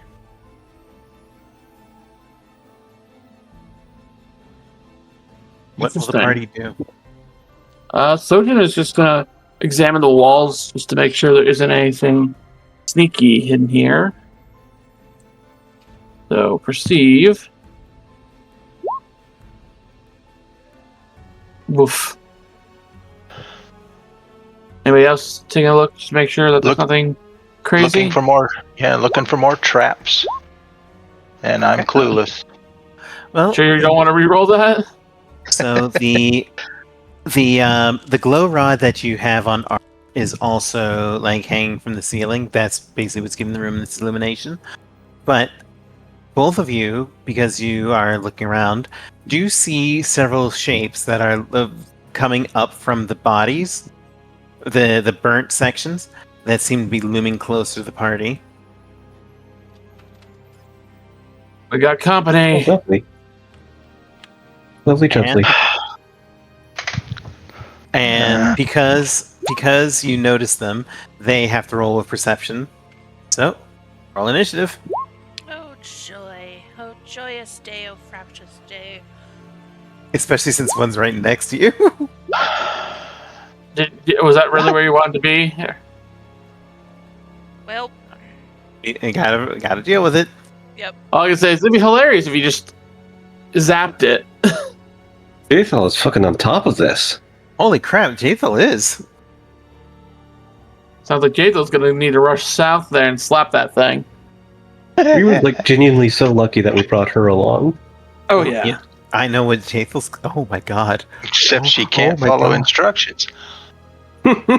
True. Oh no! I just realized what she can do, and she's gonna do a really funny thing. Do it. Do it. Do it. All right. Oh no! So I need to roll for the shadows real quick. So it's fortitude. Oh no! They failed. They failed. 1 6. All right. So 3 successes and 1 critical fail. Can that one be whatever that is? The one next to Zarni. That's my call. You know what? Sure. So, this is for. Oh boy, she's going to use her ability to basically cast heal as a 4th level spell in the middle of the room, but ignoring herself so that she doesn't die. Okay. So That's very clever. 8, 16, so 32. So it's going to be the first number. It's half this against like everybody. Half of what I roll is what the rest of the shadows take. The second number is what the one next is. Ooh. So that shadow's dead. So wait, it took how much? 114. 114. Jesus.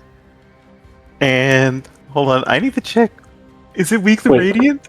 Since this is a heal spell, does that mean that we all get healed by that amount as well? The 51?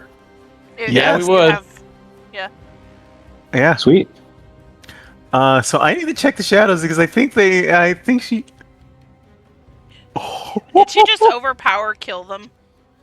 Yeah, I think Actually, she yeah. just wiped them. She just wiped them. Yeah, the encounter's over. She killed everything. Wow, Jesus. Because I think they only have about what, like, if these are like the standard shadows, they only have about like. 30, So yeah, 30 to encounter's 40 over. HP. Oh my god! Now that's her one cast for the day, unfortunately. But that was what a good use. Indeed. Yeah, she was just like, fuck this noise. Yeah, like nope, I'm not dealing with this. Goodbye. Holy crap! What a good roll. All right. So Jatha looks around. Is everyone all right? I am now. Yeah. I Now, think that's you. the only time I can cast that spell, but I think that was a good use of my bat talent. I think that was a brilliant use of it. Holy crap! And that was supposed to be a challenging encounter. No, it wasn't. I mean, they are just a quick glance. Yeah, they're doubly resistant to non-magical things. That is actually really funny. Okay, but getting back, So luckily, a lot of our weapons are enchanted already. So, yay! So, avoid that issue. Yeah. So, do we want to get that torch, or just grab it on the way out, pointing to the thing that's lodged in the ceiling? Sojin, Probably grab it on the way out, just in case it's in place there for a reason. a load-bearing torch. That could be a good point. Like So a we'll grab it on the- load-bearing torch. Yeah, we'll grab that on the way out. Very well, then let's go into the final chamber then. Sojin, follows her. All How right. can you be sure that this is the final chamber? What if this goes on forever and ever and ever? Let us hope not. Let's hope not. All right, everybody, pile on in. So, Jory, you coming? Yeah, I suppose. Okay. A burning in this chamber, the bottom few feet of this rectangular chamber is stained by an inky black. 3 strange dark shapes, like frozen shadows, line the wall, as though rising out of the blackness of the floor level. The lowest portion of the room, near the middle of the south wall, shimmers with a layer of black tar-like fluid.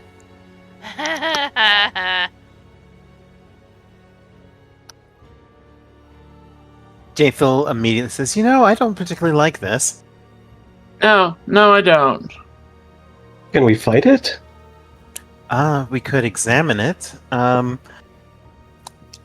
you have that holy light spell on you, Zarni? And from the inky blackness, Nope. you hear a wet, squishing, squelching noise as 2 creatures loom up from it. However, I do have fire. Nice. Well, I believe that we have company, shall we? And Yeah. one more time, let's roll initiative. God, what is... Nice. I re-rolled mine. I'm tired of being last. Oh, by the way, everybody gain a hero point. I almost forgot to mention. Hell yeah. Oh, Zarni! Zarni's first. No, second. Yeah, Zarni is second. All right, everyone's rolled. So, who's going? What will you do? Well, I guess that Iskander's gonna do what she always does, and rush forward. She is going to stay over here, because she wants to keep distance away from these things. And you Because got your they lance. creep her out. By the way, I actually almost forgot one thing. You have to make a will save, and don't forget you're at -1 because of the dread aura. Right. Everybody? Everybody, or Just Oh, Well, The on, three of on the us. start of your turn. Yeah, on your turn. Zarni is immune though, and Jathel's immune for the day. Did you I'm want to immune reroll for the that? rest Okay. of my Well, life. it was DC 19, so you Minus succeeded. one. No, Oh, yeah, it's Very still nice. DC 19, so you succeed. Okay. And she is going to do what she normally does and just do a quick feint. So deception. Very nice. Oh, that's And then a critical success. she uses her Thundering Lights. Oh, oh, I think that's a crit. Actually, yes, it is a crit. So, 44 plus how much damage? 6 6. Sonic. So So 15 50 total. damage. Nice. Also, And I have to make they have to, they're clumsy 1 and have to make 42 save. Yep. Or be deafened. I don't know that the senses just in general really apply to things like these, but if it does, you know. All right. So it is not deafened, but it is clumsy 1. Yep. And that's my turn. Good. What a good turn. All right, Zarni, you're up. Alright, first thing I'm gonna do is wall of fire right through him. All right. You're just putting Ooh. that right through them. Mm-hmm. Okay. So I'll add that. Is there anything else that you're doing? Wall of fire is a 3 action. So Okay. Yeah, that's it. that's it. All right, Jory, you're up. Make your will Jory's- save. Yeah, You're I good. think I'm good. Yeah, you're good to go. I don't like You're these immune for things, 1 so minute. I'm gonna start shooting them. The one on the left, by the way. Okay. That will be a miss, I believe. Yes. Okay, second shot, and it misses. All right. So that's And it. one more action. Well, remember you had to reload, so it's shoot. Yeah, I had to switch from the longsword to the bow. Oh wait. Yeah. Right. Sorry. You're also using a crossbow, so that takes Yeah. an action to reload. Yeah. No, well, it's a short bow, composite short striking bow. Yeah. Short bow. Right. You're right. My brain misread that. It's all good. It's all good. So, roll the damage for the. What's the damage on the flame wall? 46. 46. Roll it. Come on. Give me a second. I'm arguing with my. All right. So they Woof. both take 8 Oh, damage. that's 44. Oops. Oh, okay. That was my fault. That's all good. There we go. That's more like it. All right. So they take 15 damage, which is really good, as they begin to burn, and the one mouth. If this one moves, Yeah. if this one is moves, I gonna- get a reaction. You do. Alright. Thundering Lance. Also, is it still off balance to me, or is that over? It's off balance until the start of your next turn. So yeah. Right. Oh, Do you gonna want? re-roll that. There we go. That'll be another crit. So that's 25 plus 10. And 35 damage. And clumsy 2 at this point? Clumsy 2, correct. Very nice. The other one is going to move here.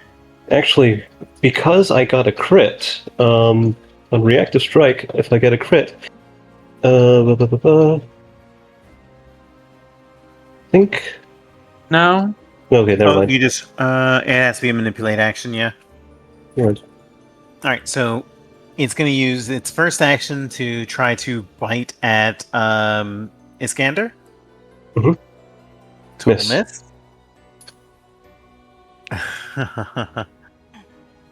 What does clumsy do? I think it's -2 to dexterity. But you can check that for me. It's going to then attempt a spittle attack. Yeah, that's what it is. Yeah. All right, yeah, it'll attempt the spittle attack on Iskander. So it'll miss. Mhm. The other one is going to attack. Oh no.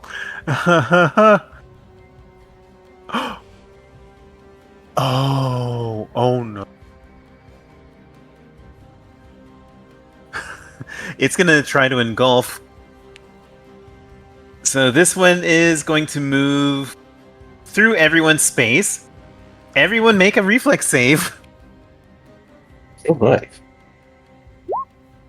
I'm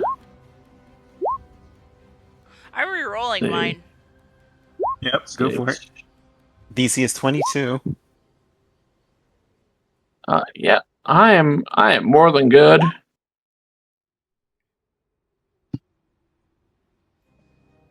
Okay, and let me see. 32. Okay. Oh wait, does that count for a?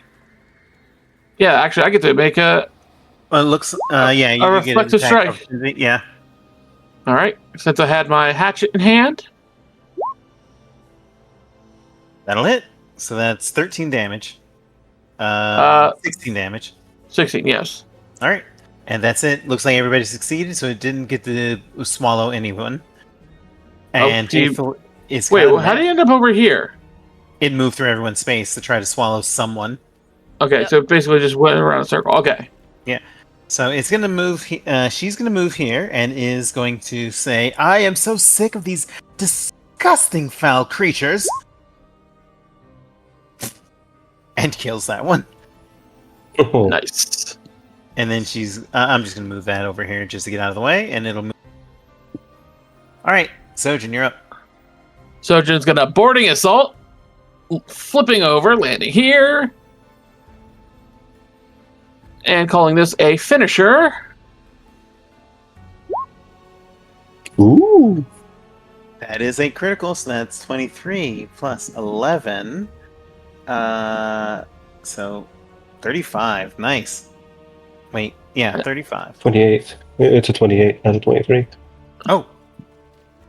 So So it's 28 plus 11. All right, so 39, yeah. 39. All right, cool. And you have All an right. extra remaining, I believe, or is that it? He is going to shove this motherfucker. All right, -5 for your roll.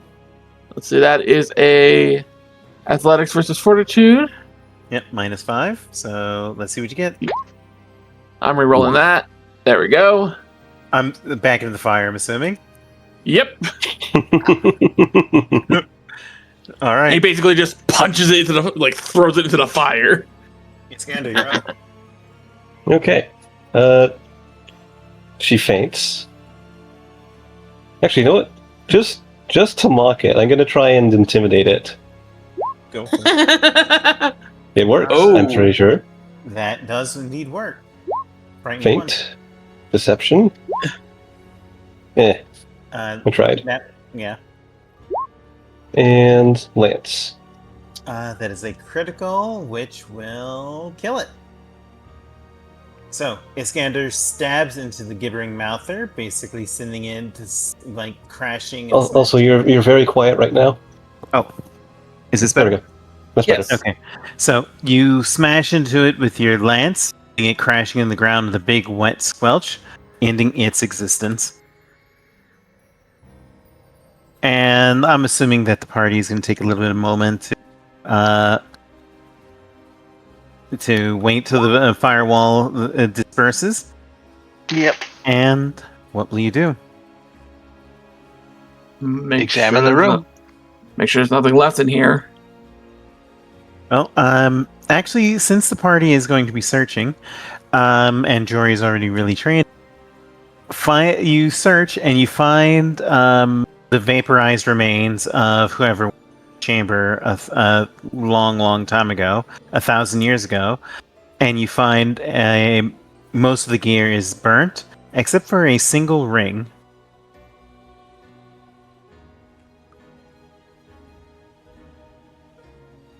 A charm that hung from the belt or worn around the neck grants you resistance 5 against negative energy, or void energy, basically.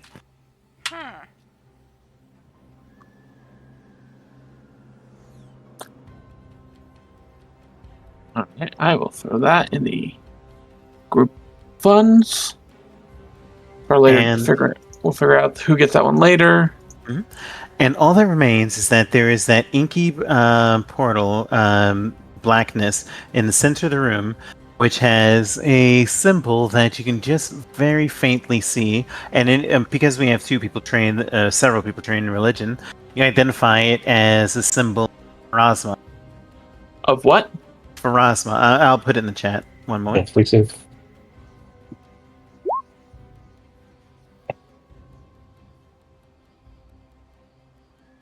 And Pharasma, for those that don't know, is basically like a god that judges dead souls, basically making sure that they move on into the afterlife.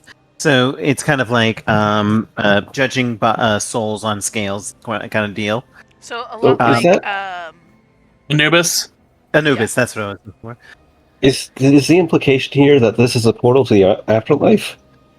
Not so much. It appears that there is a seal placed on the ground over a particular spot that seems to be blocking a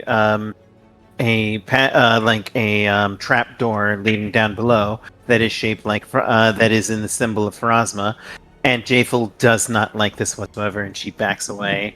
Pharasma does not like women like me that worship Urgathoa and for no other reason in particular. And she kind of side eyes like the one. I She completely almost understand. she almost told on herself. I completely understand. No need to say anything else. Iskander's just going to. Well, can I do a recall knowledge to see if like this would be harmful to enter for me, or do I have to? Or do we already know that? You can make a recall knowledge check. That's either religion or occult. Okay. Can I have my Inquisitive Will as support with occult? You sure can. Okay. Okay. Yeah. What's up? Oh, I was thinking doing the same, but in regards to Mother Vulture. You may. Oh, wow.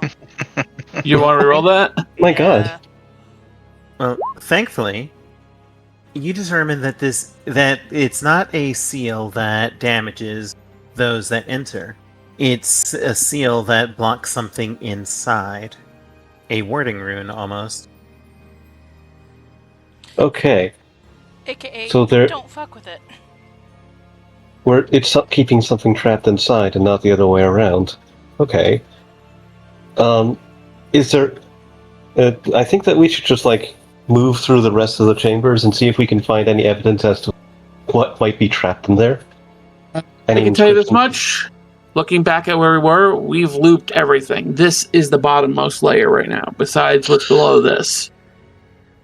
If we go back into the previous room, the other stairwell led back to the rest room. Uh, So the If only you way want is to- forward.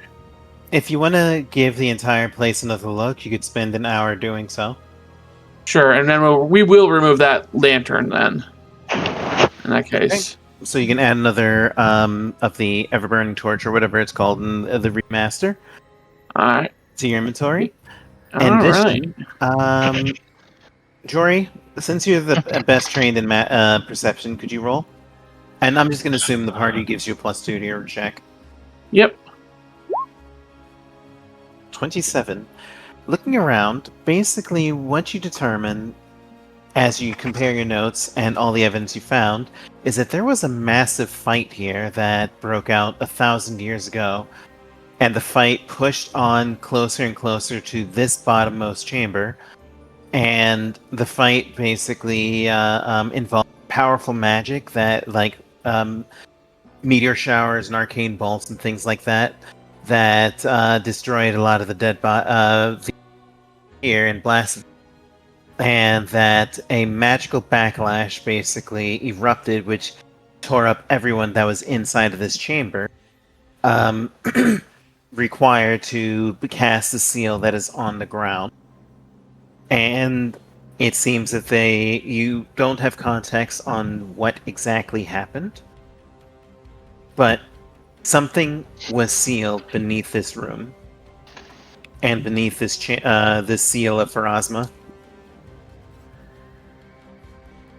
I don't think we want to know. But here's the thing: if we don't know, whatever somebody else could come through here. Yeah. I mean, I did intend to like settle this place with people. And if there is just going to be a monster lurking underneath the whole time, they're always going to be at risk. We are all always going to be at risk as long as this thing is alive. Better to deal with it now than later. Do we want to try to open it then? I think so. But perhaps let's all be prepared to run, just in case. Okay, then how do we wish to do so? Should I open it? I got this.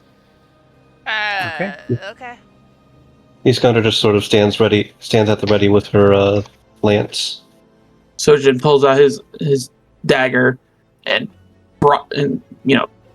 acting like a pry bar, just runs along the seal. So where's everyone, by the way, while this is happening? Oh, I'm clear in the back.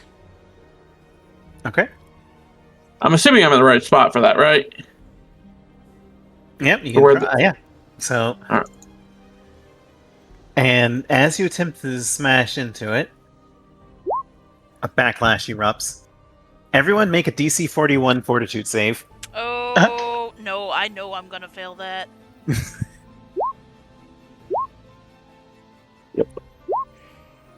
Critical fail, This is- critical fail, this critical fail. Yep. I'm actually rerolling that. Never mind. 46. Looks like everyone critically failed, so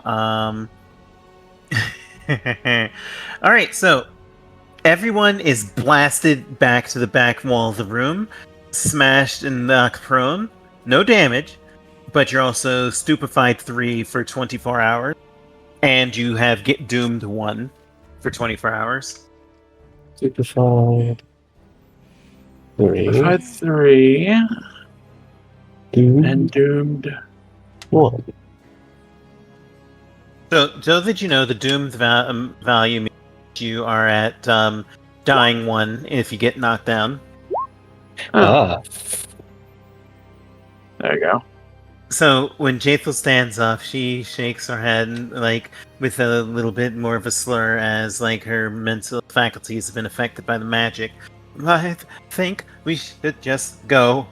This is beyond us at this point. We could look into it later. Perhaps research brain. Yes. Yes. Okay, another day. Another day. Zarni's not gonna say a word. She's just gonna leave the room. Iskander will Jory follow. already did. Bless you. Thanks. And we Alright. just make our way back out. Yep. And there's nothing else left to explore, so you make it back to the island exterior. Iskander runs onto Yildrim and hugs him. We just head on back on the boat. It's time to go. Whose bright idea was it to mess with that seal? Not mine. I was hoping I'd be the only one affected. So, and where is the party going back now? Someplace to rest. I Well, thanks, man. suggest It's right we there. go to the Grove of the Gods so that way we can research this.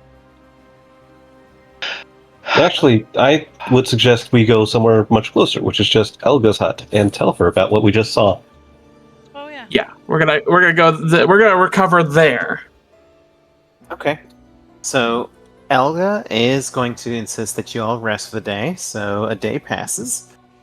Which makes it, I believe, the 14th. Let me check the notes. And with that, we are no longer doomed or stupefied. Yeah, thankfully. Yep, it is the 14th. And when you tell Elga what happened, Elga looks and says, "Oh dear, that would explain why no one ever stays in that tower for long. But, you know, I do remember there was a cult that stayed in that tower some time ago. And I believe there were Verosmans that came in and launched an assault on the place. But now that I think about it, they never returned. Looks like they fought each other to death. It seems like they stayed to the end. Indeed. This worries me. And by the way, that's the woman you're speaking to, just in case course. everybody forgot. Yeah, Yeah. love her. Indeed. Sojin is very apologetic, making Zarni her favorites. Oh, it's she's not pissed off at him. Yeah, He still he still feels bad about him being the one with the trying to open it and not having listened to her. If I may make a suggestion, perhaps you can use this time to handle business in the with your kingdom, with your barony. Set its course for the next month, and then you could research it if time allows. Basically, what I'm saying is that since you've accomplished everything you wanted to accomplish, we could have the week of downtime, which we can resolve next time for everyone except everyone. But basically, the week of downtime for the king. Yeah, Kingdom Turn, yeah.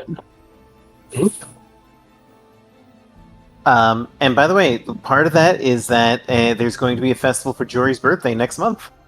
Hell yeah! Yay. It's the Festival of Foods. You know, it's funny you mention that because it actually cost a lot of food supplies because we critically failed to check, and we decided that it's because there are a lot more photos than we predicted.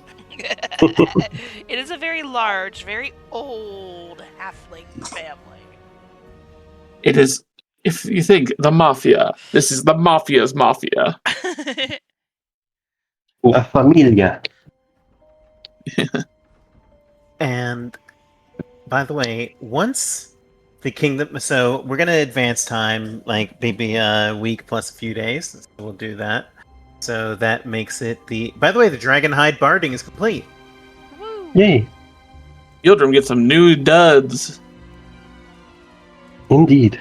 Yep. It looks like Jory's birthday is the 31st, the end of next month. So, a week and a few days have passed, so it is now Rova the 21st. And a few days. Which means I get after- my books and I get to and I take that downtime to learn how to cast reinforced rations. Oh, and also the priest of Milani is here. So I want you guys to think about what you did during the downtime. We'll resolve it next time. But something important happened, and this is what I've been waiting for so long. So a couple things happen actually. First of all, Valerie tells you that approaches the court and tells you that she received an unexpected challenge from someone that she knew in her former life, a Sir Fredero. Looks like a nonce. And apparently the challenge is asking her to visit, to come to her to prove that she's worthy of her life, basically, since she abandoned the path of Shelyn, the goddess of and romance, which she thinks is actually absolutely the most foolish thing ever, and she hates it. She asks for permission to venture off and challenge on her own, but she seems nervous about it. I mean, Look, where is this taking place? I have it on the map, but basically it's in the green belt, so like about here. I say we go with her. Support our knight. But at the same time, something actually also arrives, because just as you're making the decision about where to go, Lindsay arrives, saying that there's a message from Jamandi out. All right. Your message? Here's a picture. And the letter reads, are you reading it together? Yes. Yeah. So the letter reads, "Greetings from Restov, and congratulations on your triumphs. I hope that we are entering a time in which these lands will be called stolen only in history texts. Yet it seems that for all of your victories, your fellow settlers have met with trouble. The people of Varnhold have, eyewitness, vanished. As the political climate here in Restov..." Oh, go ahead. You're kind of like cutting out a little bit. Okay. Yep. Greetings from Restov. Is this better? Yes. I think. Greetings from Restov, and congratulations on your triumphs. I hope that we are entering a time in which these lands only in history texts. Yet it seems that for all of your victories, your fellow settlers trouble. The people of Varnhold have, according to eyewitness accounts, vanished. As the political climate here in Restov grows, we find ourselves increasing the amount of we can send. We could certainly send troops south to investigate without our overly... We cannot send troops south to investigate without our overly watchful allies so misinterpret the act. And so it falls to you, I feel, to investigate Varnhold's vanishing, whether it is the Gnomon Centaurs or another threat. If something dire has befallen town, you must realize that your own could be next. Trusting in your discretion and expedience, Demandi Aldorai, Sword Lord of Rest. Oh. Mildly concerning. We may have to split the party. As soon as you mentioned that, Valerie says, "I do not think that is the wisest course." We should invest No. all of our resources. Right. I'm just saying, investigating. I say we send our silent partner now. Send our dueling champion with her. Ooh. Oh. So just to make sure, who do you want to send with? I'm trying to remember the character's name now. Troika? Troika, yes. If not Troika, one of Troika's servants who are excellent, who are masters in their own rights of duels.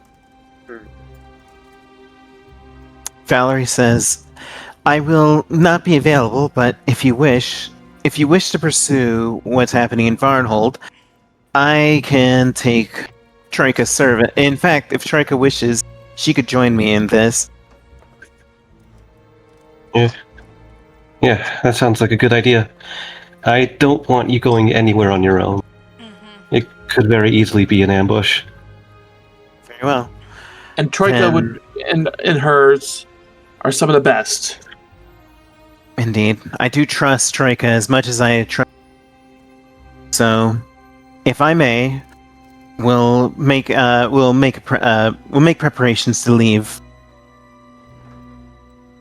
Of course. And Valerie, best of luck. Come home safe. I will. I swear it. If I'll explain what I discover when. Of course. So, Troika and Valerie will not be available until late Lamashan. All right. And as we begin our next chapter, which is entitled The Varnhold Vanishing, that is where we leave our session for today. And that should be the title of the next episode. On it. Mm-hmm. So, before you do your closeout, let me just add up the... Because I believe that means you guys are leveling up, but 80, 40, 30. You guys have gained 300 XP. So 1100. Okay. So Yeah, you're 100 into level 9. 153. 153. Level 9, 153. Very nice.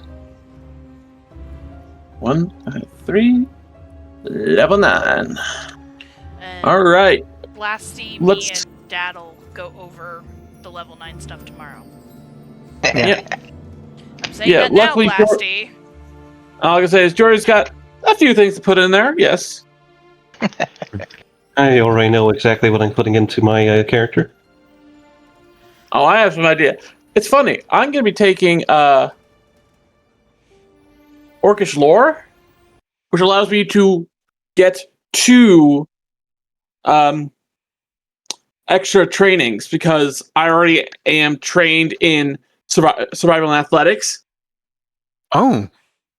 Oh, so Because you I'm get already 2 extra skill trains? right. Because normally Orcish lore, if you take that, you gain athletics and survival. But if you're already trained in them, you get 2 of your choosing. Oh, that's really good. In addition to having a orc lore.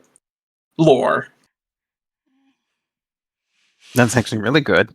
Okay, well, I'm gonna Yeah, call go ahead it. and close it out. So everyone take care, get enough sleep, get enough water, take your meds. Good night. Good Good night. night.